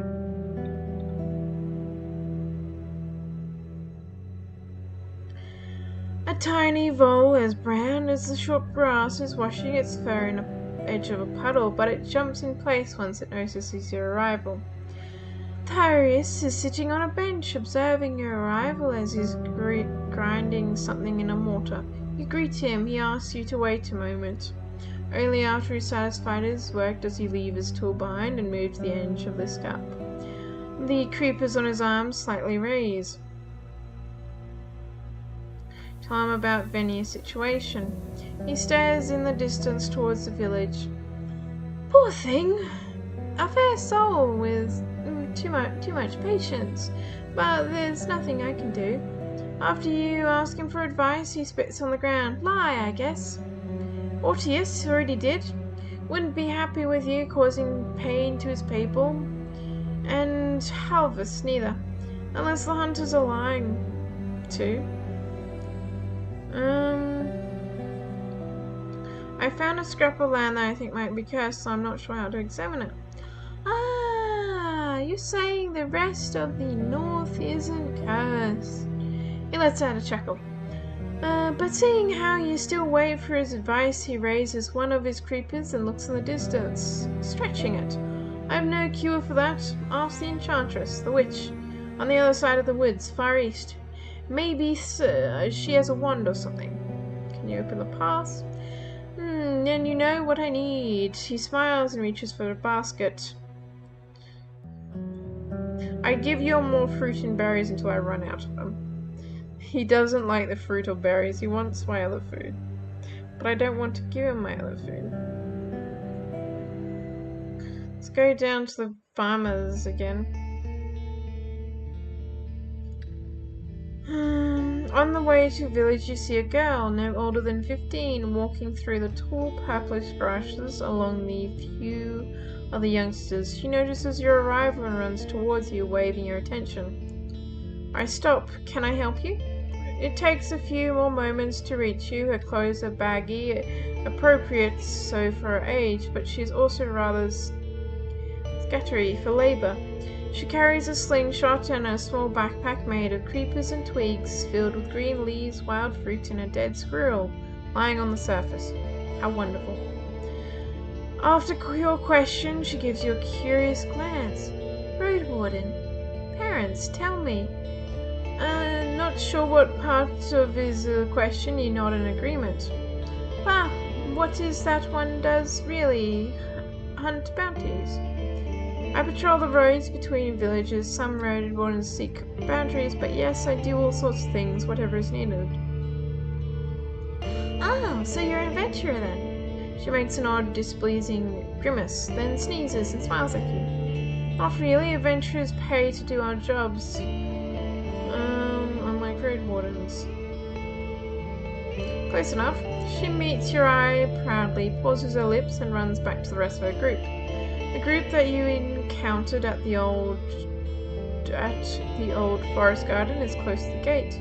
During their training, they use a meatless undead order to dodge their attack. Okay. Yes, there's a dead squirrel, Wade, in her backpack. That she's carrying around a dead squirrel. I'm pretty sure it's normal because she's been around the dead. You see, their entire village is full of undead, which they call the Awaken. It's a bit of a strange village. Half of them are all undead, the other half are still alive, though in rough shape.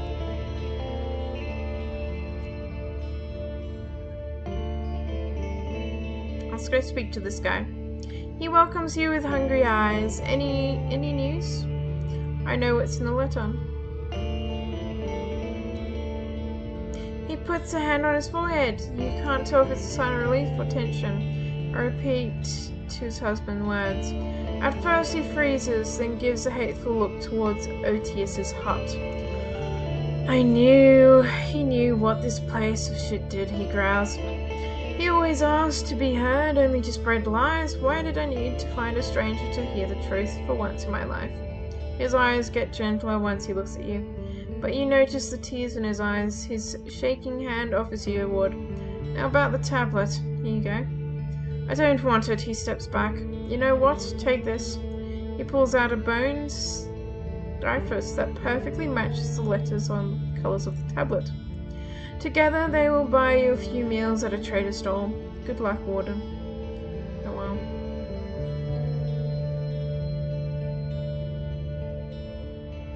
There is a person staring at my mount, apparently.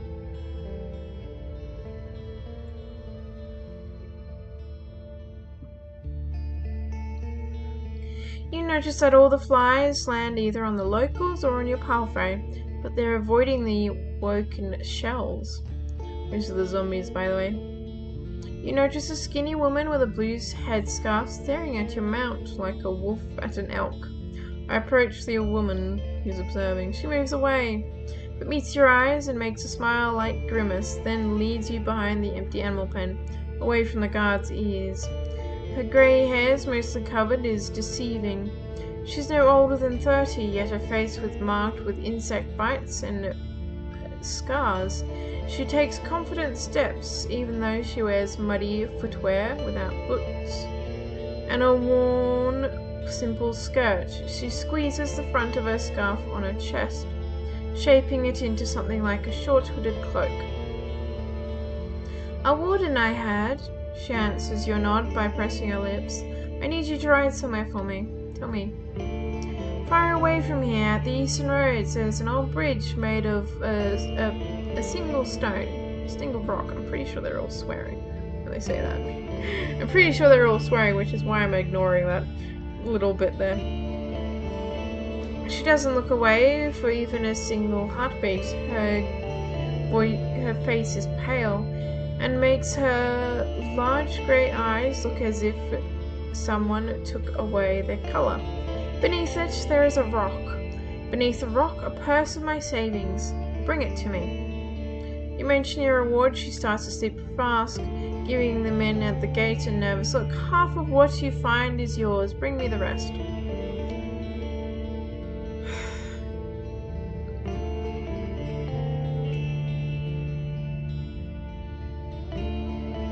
How much money do I have? I think I have enough money, honestly. Yeah, I do. I don't need money. I know these guys keep giving me money, but I'd rather have information, honestly. I'd rather ask you a few questions about the village instead. I'm not risking as much as a broken nail before you show me the bones. Her clenched fist moves right and left as if to replace the shake of her hand. Seeing the curious looks of the guards, she shakes her head. Leave you to yourself as she passes by an flesh-bearing undead.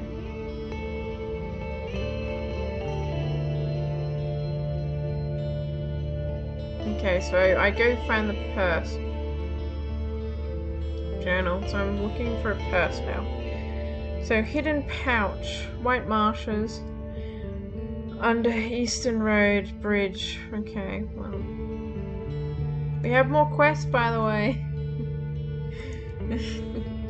Okay, let's get back and travel again. Oops, I said travel.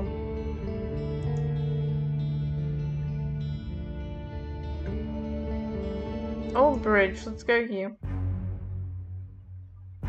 Oh, I'm being attacked again. The familiar howl makes you sigh. The spotted wolves dash out of the meadow, starting their chase anew. Seems like they return here every now and then. You look up for anything you can teach them a lesson. Nice, I ran away. You focus on the road ahead, forcing your mount to speed up whenever beasts try to catch it. Another few moments, you reach the crossroad, but the pack hasn't given up on you yet. At least their numbers have stopped growing. You're already outside of their territory. A handful of spotted, colourful shells also seem tired, are forced to stay on the beaten path.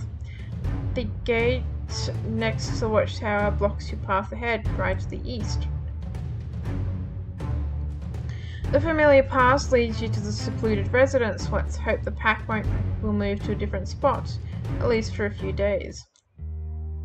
Hello, lady. I came being filthy and dirty again. You know, I don't smell. I need to clean myself up more. I look like I'm from here. The meadow is so quiet it makes you slow down. You touch the cold chest. There's no response.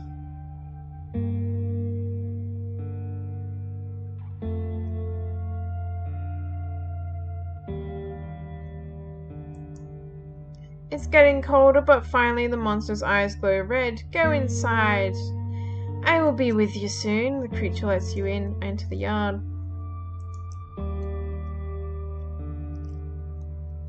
I have so many things to ask you, see? Okay, let's see. I bring you... She stands still. Come again? While you describe the symptoms, she starts to fidget and finally interrupts you.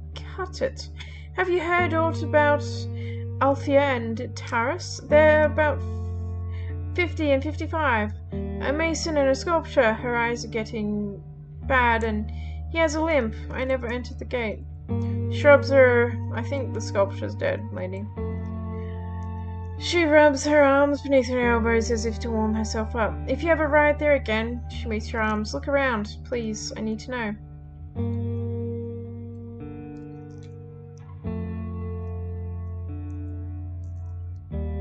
Surely you feel some arrows with magic before. Any ideas where this is from? I show her the one I found near the fallen tree. Why? Are you tracing a murderer? She smirks. And then grabs the arrow and takes a quick look. Orange, black. I don't know much about wood, but I recognize these feathers. People of Gal Rocks breed such peasants. Sorry. Birds.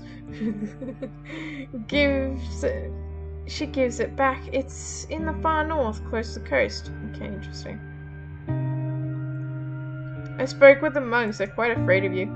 Are they now? She meets your eyes. What did they tell you? As you recall her memory, she patiently listens to your tale, staring into the distance with her arms crossed. So, that's how they see me now. A beast spreading every breath to hurt them. Yet they still ask me to put their spells in their tools. She remains still, moving her lips, drawing out every breath. So, all it took was for me to move on and leave them behind. They call themselves pacifists. Unlike blood-shelling unites, they say, yet they force my tribe to work them from birth to their prey. It's same sickness of the soul, believing you see the truth, that all other souls are blind. When she realizes her voice is getting close to a shout, she falls silent.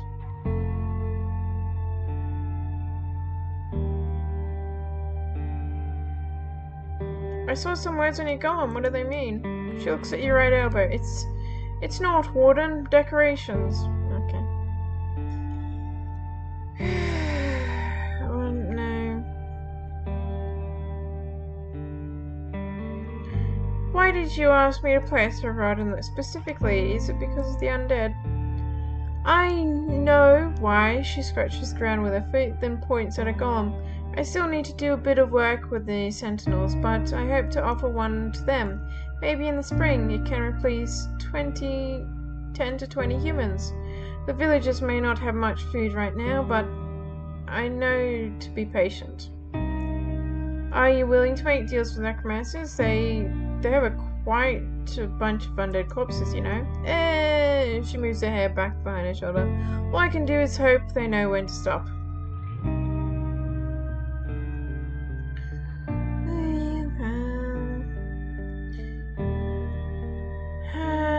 Parthius has sent me to buy a spirit rock for his daughter. He hopes it's going to enhance her magical ability. Oh yeah, you don't want to try that. She grabs the end of her hair. It would boil her blood and rip her skin apart. Each shell is like a bottle of magicka. It has its limits. You can train it to contain more of it, like I'm doing for more than 20 years now. But there's no magic rock that's going to do it for you. But if you want, I can sell it to you. I was going to deliver the writing quills to the... Yay! Stuck in luck. They're ready. She opens up one of the heavy doors to her house and you catch a glimpse of a messy bed and a floor covered with clothes. She returns after a moment or so. Here, she opens a small leather case and pulls out a quill. Pulls out the quills, a mixture of luminescent greys and whites. You step closer and reach out to them, but she keeps holding them.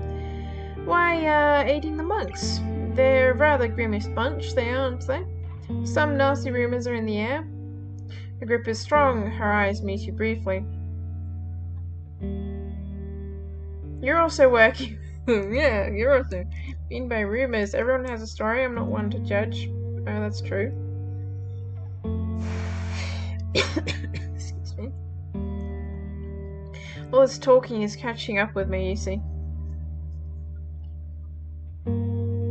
You're also working with them. The Northerners have to stick together, but they don't like the outsiders too close. I may not like my neighbors, but as long as I want to eat, more than fogs and bark, I need to have them around. She stares into your eyes, piercing you with her grey irises. But you're not a prisoner of this place. You can come and go, if you please.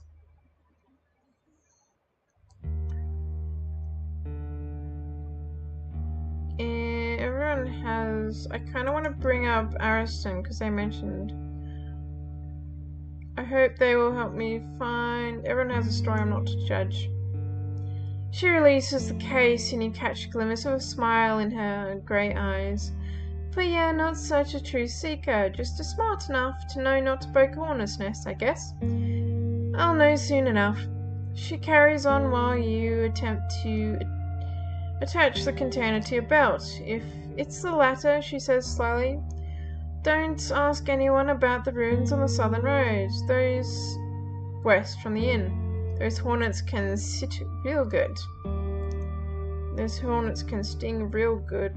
I'm guessing she's talking about the Thyras in Howler's Dell, because they know about that. Ask you some questions about your golem. She walks around to the closest sentinel and observes it like a farmer put a donkey before purchase. Isn't it clear what they are? Furniture that walks and works. They carry wood and logs, hunt, kinda protect this place while I rest. What else is there? Do they talk? She moves her lips, but her words are coming from the stone creature, which doesn't move an inch. Not more than the gargoyles you've seen. The voice is deep, distorted by an echo. They don't need meat and bones, but they listen to my command, but have no understanding of what's happening around them. To create a sentinel creature, you need a human shell. No, thank you. And a whole lot of necromancy. Golem raises its hands and shows you its palms. I'm not going to touch that.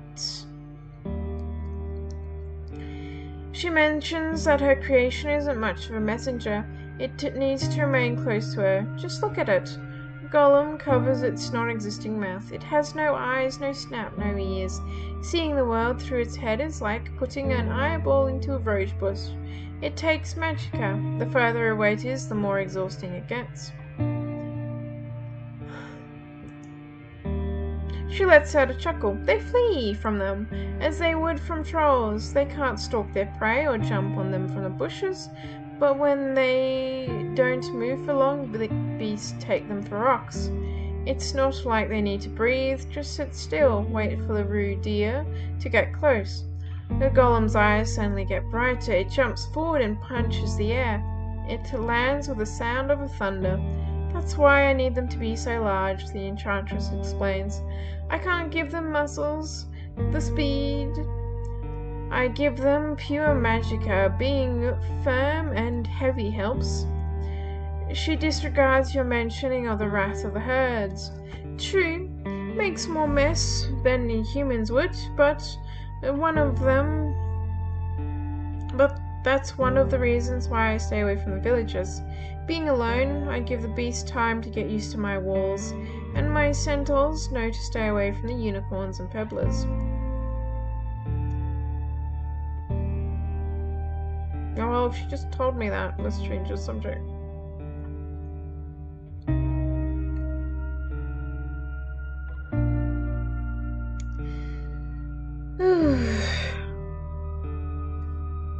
Dear, oh dear, I'm gonna have to go get a drink. My voice is parched. I fear if I keep going, I'm gonna ruin it. Hold on.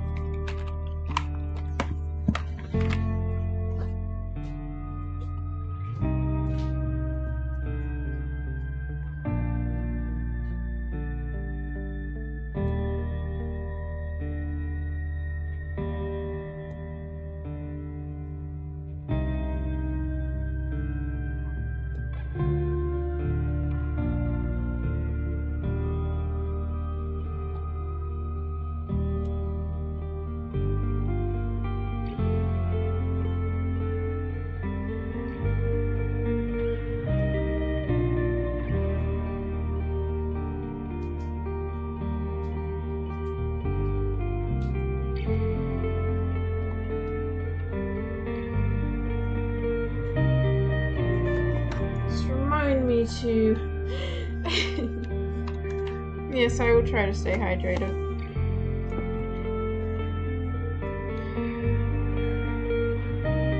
Some days it's easier than others. Last time I did this, I only needed 1 cup next to me. I think it depends how much talking I've done and how long it's been since the last time I did this. But it's all good. The roads around the watchtowers are in terrible shape. Why don't you golems look after them?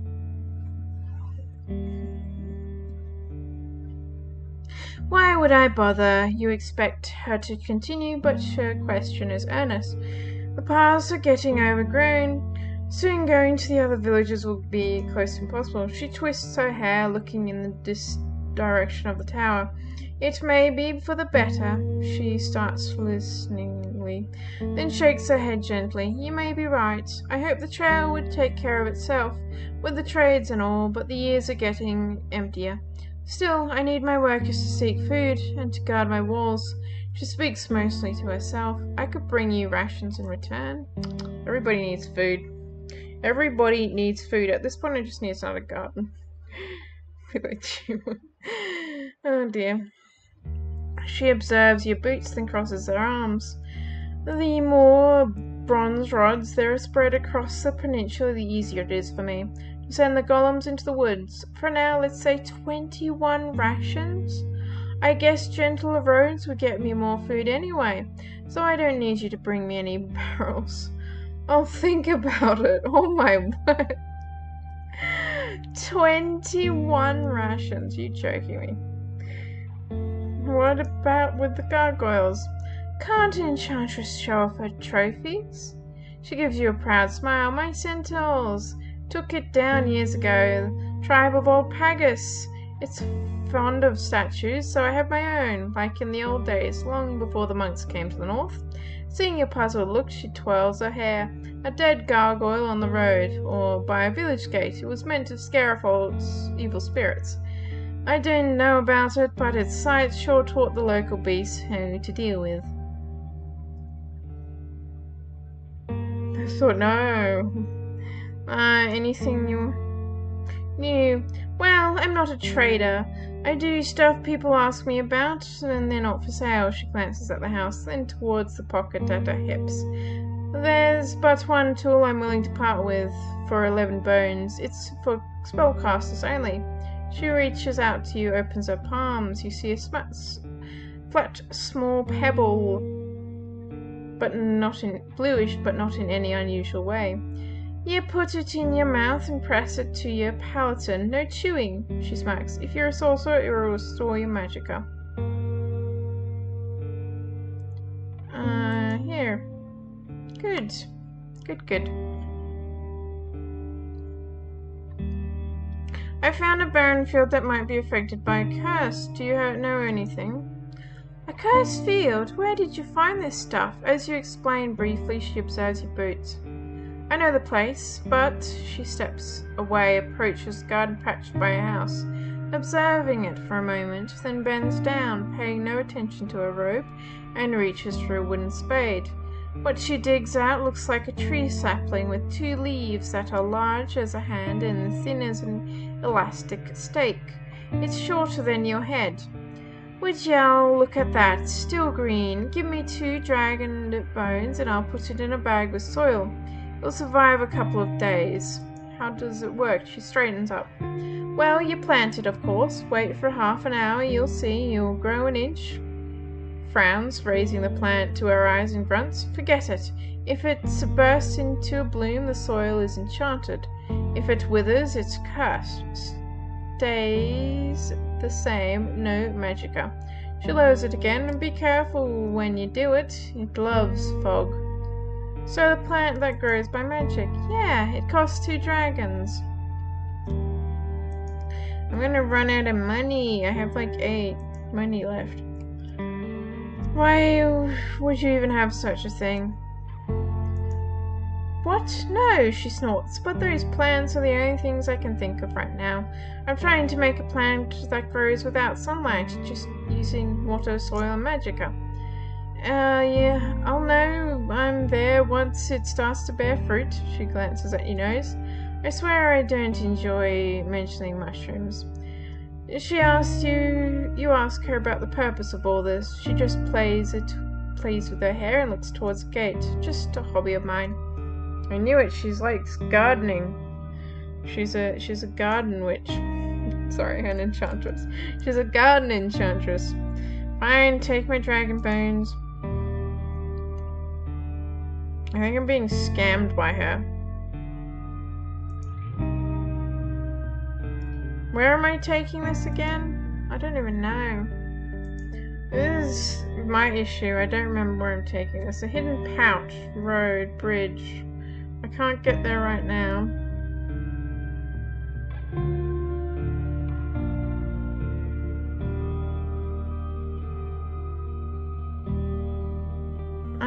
Let's ask about... Well, I know how to make it. Ask about the golem. Is it for sale? One day, I hope. So I hope, she points at the golem's hand. One wrong order and it'll tear your head away, or knock over the house. It won't ever be safe, but the dead make for bad customers, and I wouldn't be blamed for others' stupidity. Her further answers come in great detail, but rather complex from what you understand. She plans to invest a set of specific commands that could be quickly learnt, then bind them to a wand, binding it to the creature. I'm still not sure if it's the safest solution. If a wand was taken by a raven, stuff could get ugly. How do you make one? I fill each rock with magicka, bind them together. She pauses, then waves it off. You won't build one anyway. Like alchemists, enchanters have their own secrets, but I have got no way of sharing my talents with others. Her lips form a smile. If anyone asks you about it, don't spare good words. They're a thing for wonders, my greatest enchantment.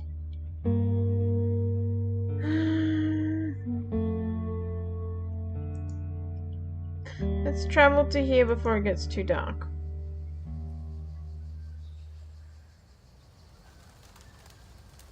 Yes, the low price of 2 dragon bones.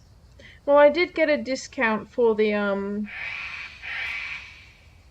what's it called again? For the pebble. Usually it's 15 and I got it for 11, so I got 4 dragon bones off, which is pretty good.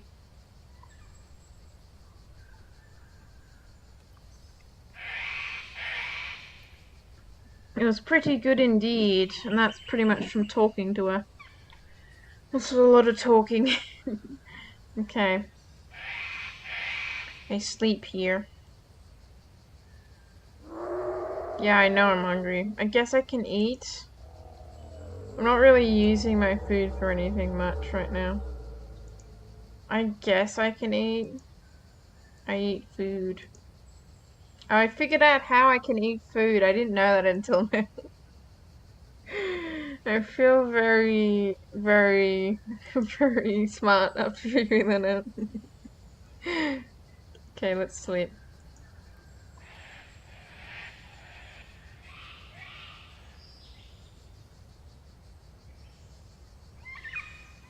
That's fine. Nothing occurred. You open your eyes to the small bugs again, eating all my food. Okay. We go to the old bridge. This is where we find the hidden purse. No trees or crags block the sun. The road is bright and inviting. The simple bridge is centuries old, bitten by time. It makes you think of the dolmen you saw south of here. The torrent here is deep and fast. Plenty of fish. Plenty of fish, what? The boat is destroyed beyond repair, rotten, falling to pieces, with holes in the floor. On the side, overgrown with fungi and moss. The thick shrubs lining the path are covered with thorns. Yay, I can run through thorns. The small birds jumping from one twig to another, pecking at the wooden brown berries. You think about picking some fruit, but you're not sure if they're edible. Can I wash myself? I'll look at the purse first. Kneel down on the grasses, looking into the darkness. Amongst the cobwebs and bugs, you find a small piece of fabric pinned underneath a rock. You pull it out and find a rotten, torn purse containing a single dragon bone. You'll make sure you haven't missed any others in the dirt, but if they ever existed, they rolled down and sunk for good. You throw the pouch away and stand up. Reginald is chewing the grass, enjoying the sun on its back, and ready to take a nap. I wash myself in the river. You undress. I got my thing. Keep your axe at hand, check the water. You step in, you hear your mount's fearful snort. You tell it to quench its thirst, but then a hesitant reaches your calf. You look down. After a wave of pain rushes through your legs, your blood flows. In a panic, you climb out and grabbing. A fish is holding your thigh. You pull it out and squeeze it with anger. I need a band-aid now. Oh well, it's fine. I throw it back into the water. Okay. Let's save after that debacle.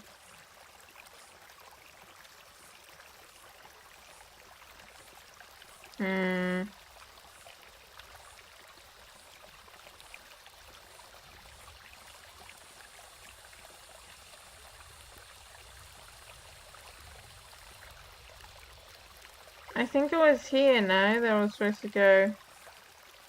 Somebody said they would clear away this, and I forgot who. I think it's them. But I can't remember because I am forgetful and I don't have a quest to remind me. Yay, I need to go back to here though. So, I guess... Can't do anything about the tunnel. Do we have to go to Gal Rocks at all? Journal. This is just me figuring it out.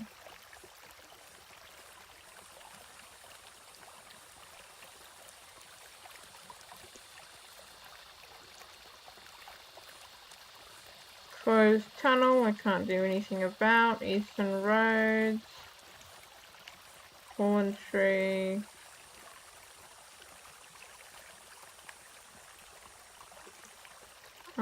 Band. Oh, innkeeper, so I need to go back to his thing. White Marshes, Ministry, Map 2 quest. There.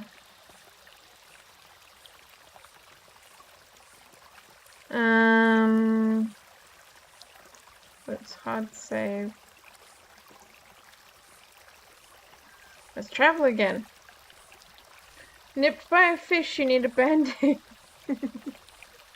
Yes, I need a band-aid now. It's very funny.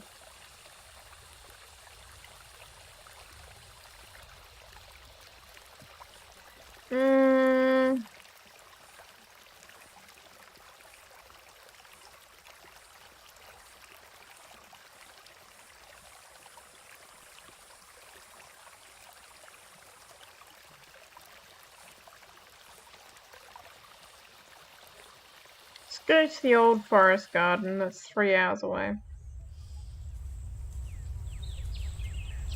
A falcon resting on a broken signpost, but soaring into the sky before you can get closer. For a few moments it flies above you, maybe waiting for you to leave. There are many ripe fruit in sight, as well as berries and vegetables. I spend an hour. Most of what you find are large apples, not as sour as the wild ones. Wild strawberries and a few clumps of sorrels. A bit of lettuce and somewhat spared by the wild creatures. Picking them up takes little effort. The short meadow hides no more dangers than rats, mice, rabbits, and grasshoppers. With the help of your mount, you reach the higher branches. I put them into nets and bags. Okay. We travel again. It's midday. We've got 7 hours until dusk. Let's go to... I can't go there well. Okay, so I have to give them food. I'm a bit broke. Let's go to these guys. 3 hours.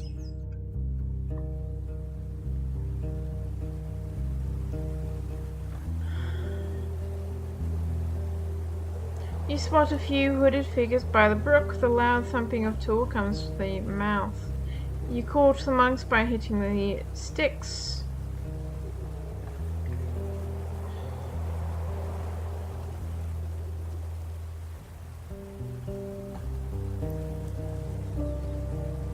About the things you asked me to do, I'm listening. Here are your quills. He reaches for the case with his bandaged hand and opens it gently.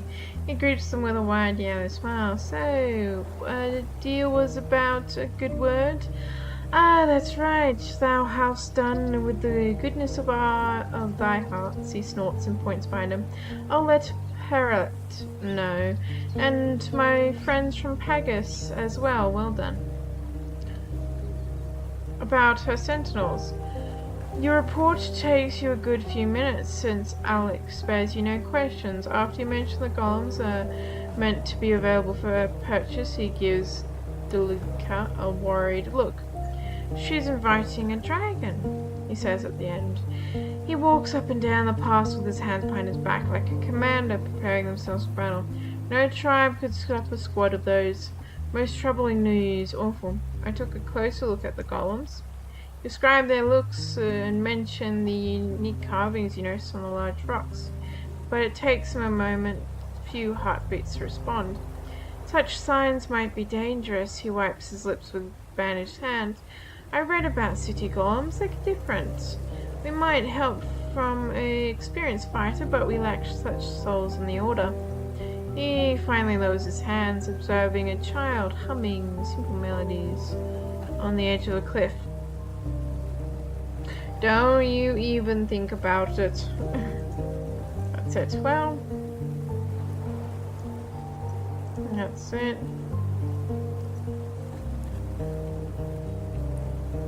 thy bothers thou?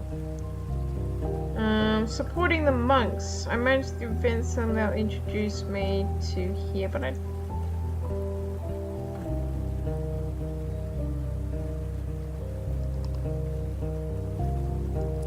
Experienced fighter?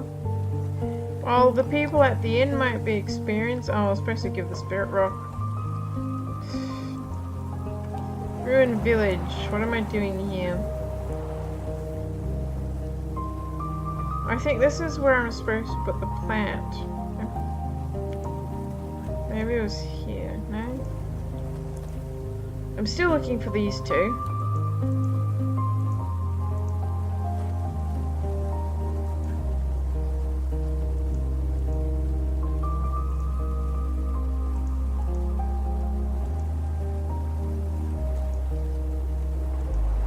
Okay. Still need to go ask somebody about that thing. That's great.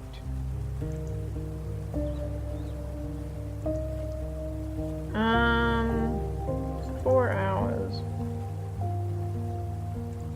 I'm getting sick of talking to you guys. Let's see here. You pass the area where you and the scavenger encounter draglings. The only thing left of them is a few puddles of blood. Nothing goes to waste in the wilderness.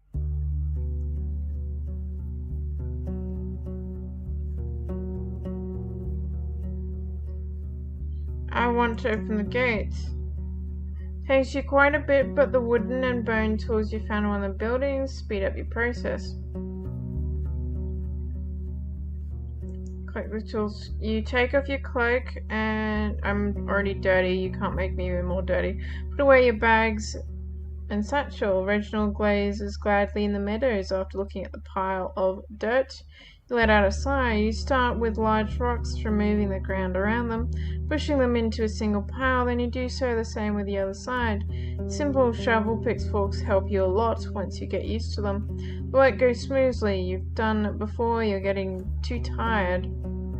But for now, passing through this place will take you less time. Go somewhere else. Where do you want to go? I travel. That's fine. Oh. Yep, you get attacked by animals. The lights are promising a refuge. The guards have bows and spears in their hand, asking if there are any monsters behind you. They tell you to wait, observing the area and opening the gate carefully. Boring life, RoadWarden, one of them grumbles. Haven't you noticed it's already dark? All the windows above one is closed. One of the guard is looking outside nervously. The innkeeper is sweeping with a gentle, even lazy movements as if he's lost in thought. Sleep.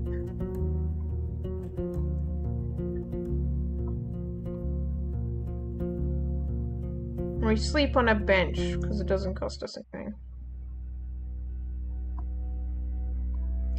Shivers wake you up. You hear the hunters leaving the building. You look out the window, but the fog is so dense you hardly see the wall around you. Still, they're being patrolled by the night shifts, which places torch and carries lantern. While I'm looking for a lantern, I think of the many times I've heard parents telling their naughty kids that the fogs will take them away.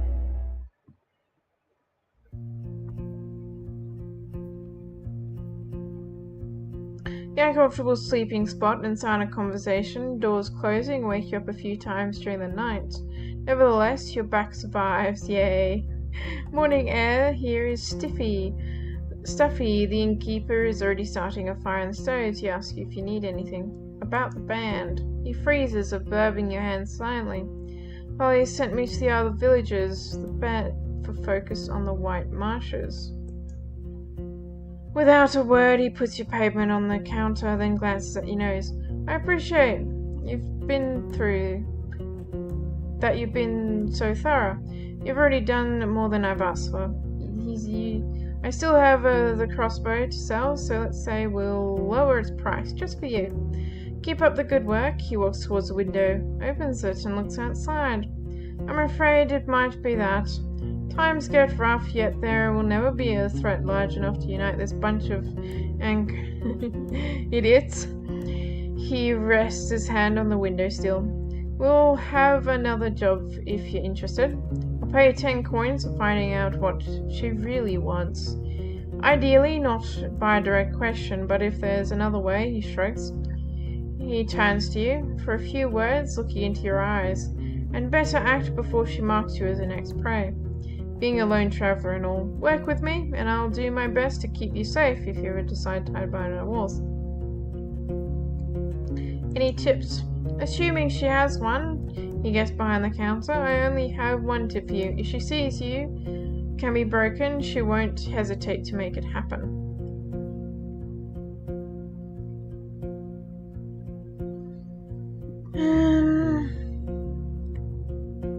Do I have anything you'd like to buy? Pull out some items, but he packs his head. I don't need those things, nor can I sell them to anybody. I'd rather make coin than waste them, so bring me something of value. Any leftovers? Yeah, you're lucky. I was planning to give it to the boar. Nice. We scored some food. He goes to the stove. In a couple of minutes, he prepares your meal. Here, you see and some simple root stew with hardly any meat in it. While you're eating, he asks if you need anything else. No, I think that's gonna be it, mate.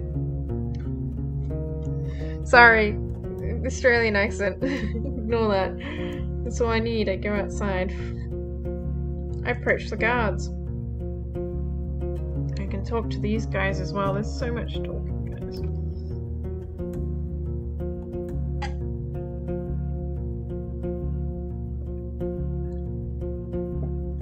There's so much talking.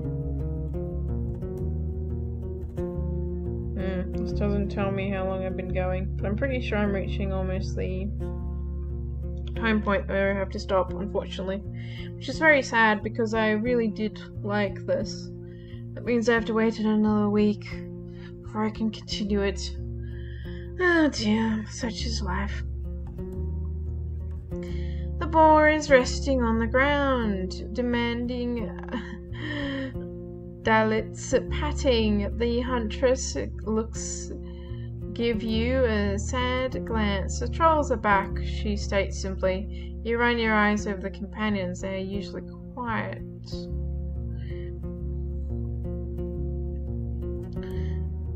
And Quintus, I'd like to put... Did any of you drop this? She returns it without hesitation. Nah, we got ours from the villages in the south. I don't use feathers, so it's definitely Gal Rocks.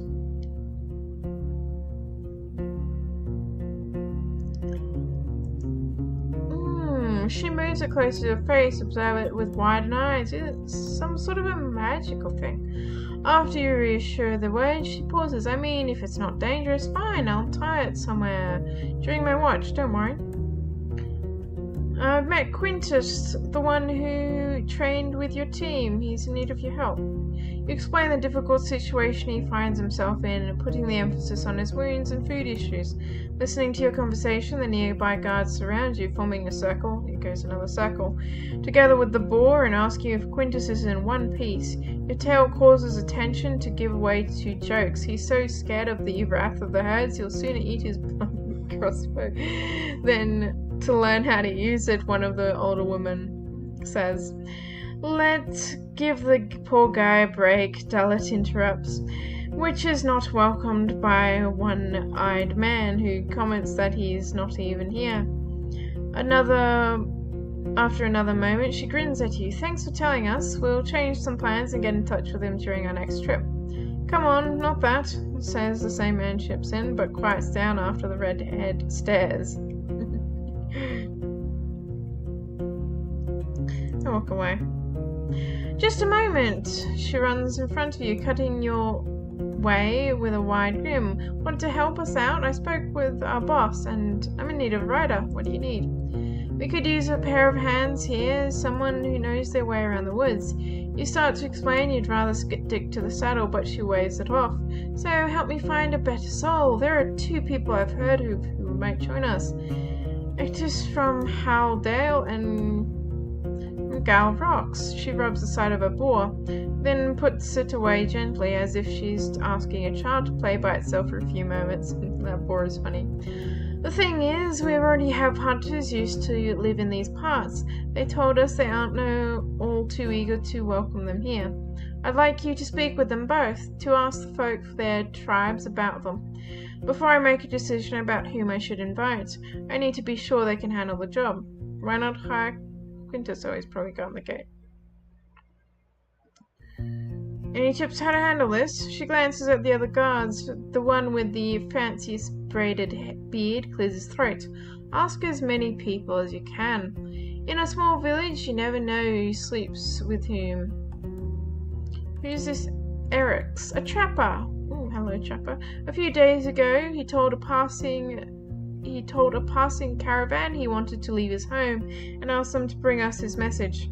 One of his past neighbors told us he remembers Arautus as a weak, quiet boy. I'm not sure he knows how to fight, but we'd rather use traps anyways. Cassia. She mentioned to Ariston she's likely to come here. She's a guard. But I heard she's more of a talker than a fighter. Gal Rocks is far away. I'd rather not travel there, but if she's the better choice, I have no option. What's in it for me? Coins, Star. She giggles. How about 5? I'll give you a few more if you amaze me with the news you bring. I'll tell you anything if I need. You return to the courtyard, what? At this hour, the armorer workshop is closed. Okay. So, it's apparently a courtyard.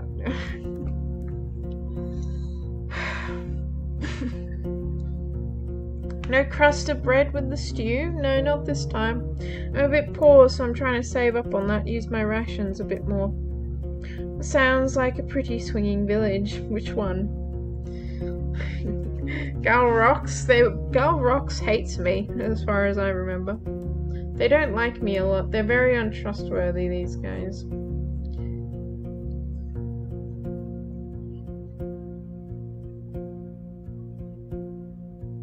A yard of what's? Experienced fighter, spiritual.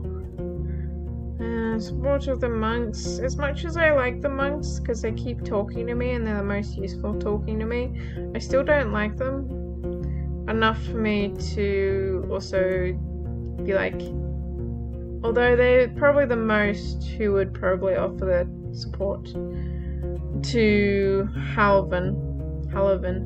So it's probably better to ask them about it. So, what do you need? Oh, I have to go back to her? Fine, lady. I'll go talk to you. Leave me alone.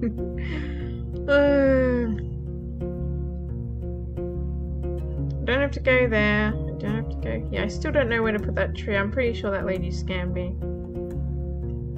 I can't go there. Experienced hunter is probably up in creeks. Suppose we just go to Howler's Dell. A yard of what's? I don't even remember now. It's all good. Don't worry about it, wait, it's fine.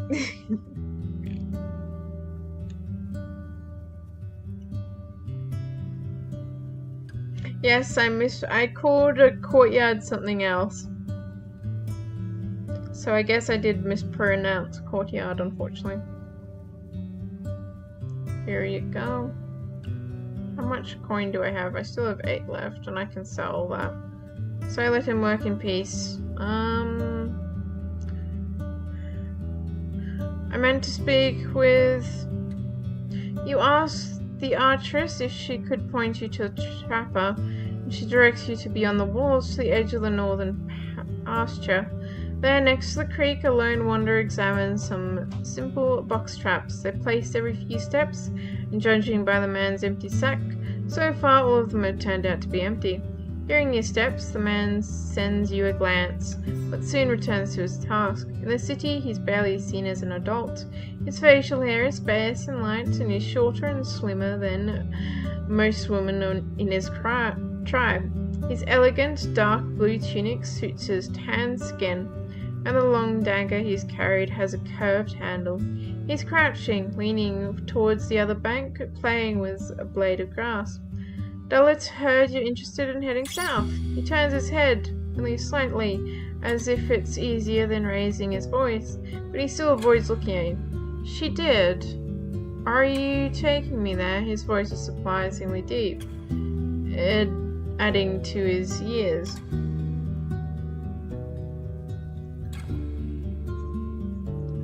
What are you going to bring to the table? He waves at the boxes. You see, I caught a hare yesterday, in a box, in a snare. I can cut it in dress pelts too. You wait for a bit longer, but he adds nothing else. And you survive in the woods. He gives you a puzzled look. Why would I? I'll go with the group. Dig holes, sharpen stakes. 'Tis not like I'm not gonna put anyone in danger. Walk away. You wander through the village and smell a pleasant aura of ground herbs as well as freshly baked bread. A woman in a brown robe observes you from a distance and walks away when you make eye contact. Nice. You go to the main square. Go talk to the trader. I want to bought goods to sell. Can I sell you this? He makes a satisfying grant and is like, 3 win. It's a nice gift. I would charge wax for the green one. Want to leave it here for 3 rings? Deal. Don't see you hiding. Forget it.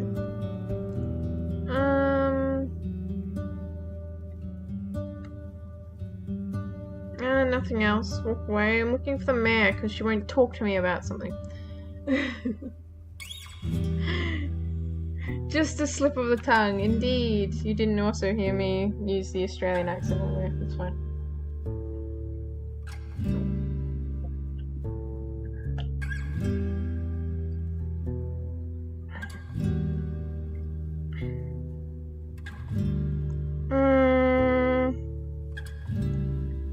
What did I have to ask her about? The necromancer. But she doesn't want to ask me about it.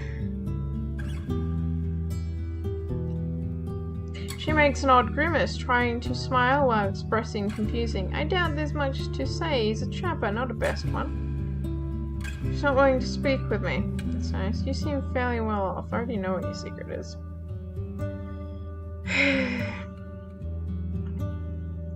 I go to the innkeeper. Do you have a chance to talk with this person lately? His eyes is gentle. Poor kid. Is he in trouble again? You mentioned someone wants to offer him a job, but the innkeeper lets out a sigh, leaning against the counter. Maybe that's for the better. Lately he's been struggling around here. While he's far from eager to share the details, one part in particular catches your attention. That's the thing with bad affection. You see, my wife was clear. He ought to stay away from our daughters until both of them. They're past 20, but it is easy to say than done. I don't want food. Stop letting me waste my money. Have you heard about this person? He wags his long finger. What do you mean? He broke something again, and what now? He wants me to pay you back. Tell him to fix it on his own, or grab and drag him here. You wait for a few minutes, not sure if you should ask how many times this has happened before. His breath is heavy. How's your daughter? She's fine, back to her first lizard. And not thanks to me, he exists. She did not accept my help. Burnt bridge, but I had a chance to talk with her.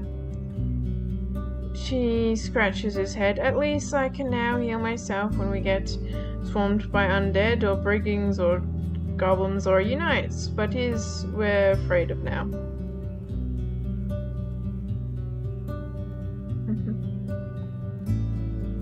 Okay. This person won't let me talk to her about the necromancer, which is fine. I need to go to this place. I talk to it. I should speak with... I don't know where the Bannon's house is. Oh my word. I need to go ask a fighter. I need to go to the Gal Rocks.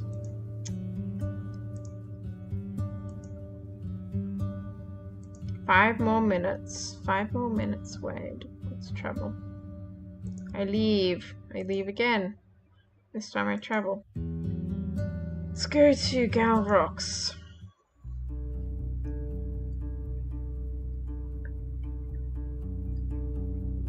The workers are now resting, preparing themselves for the arrival of the fishers. While the young locals still have to move wares and tools between buildings, wherever there is a table or a bench, there are people feasting on roasted fish, fresh fruit, and the smell of herbs burns your nostrils. Youngsters are focused on their play, overseen by the elders, but even they seem to have little energy left. Laziness covers everybody like a fresh blanket. Locals avoid your eyes, yet you can swear you're being watched wherever you go. I go to the gatekeeper. Were you ever working with this person? He stops you with an annoyed grunt. What did she do this time? Getting no answer, he waves it off. Right, I'll give her orders sometimes, but she's a tough rock. Will get polished easily. More often than not, she's the first one to run away. So she'll get the others. Give me a break. I'll walk away. I go speak to her. Finding her takes you a few minutes. The other guards claim she's patrolling around the grounds around the village, but you find her sitting against the western wall. Once she sees you, she straightens up, greets you with welcome arms. An outsider in a delightful village, she shouts, makes you stop long before you reach her. How could I be of service? Do you need help with bloodthirsty beasts or treacherous bandits chasing you?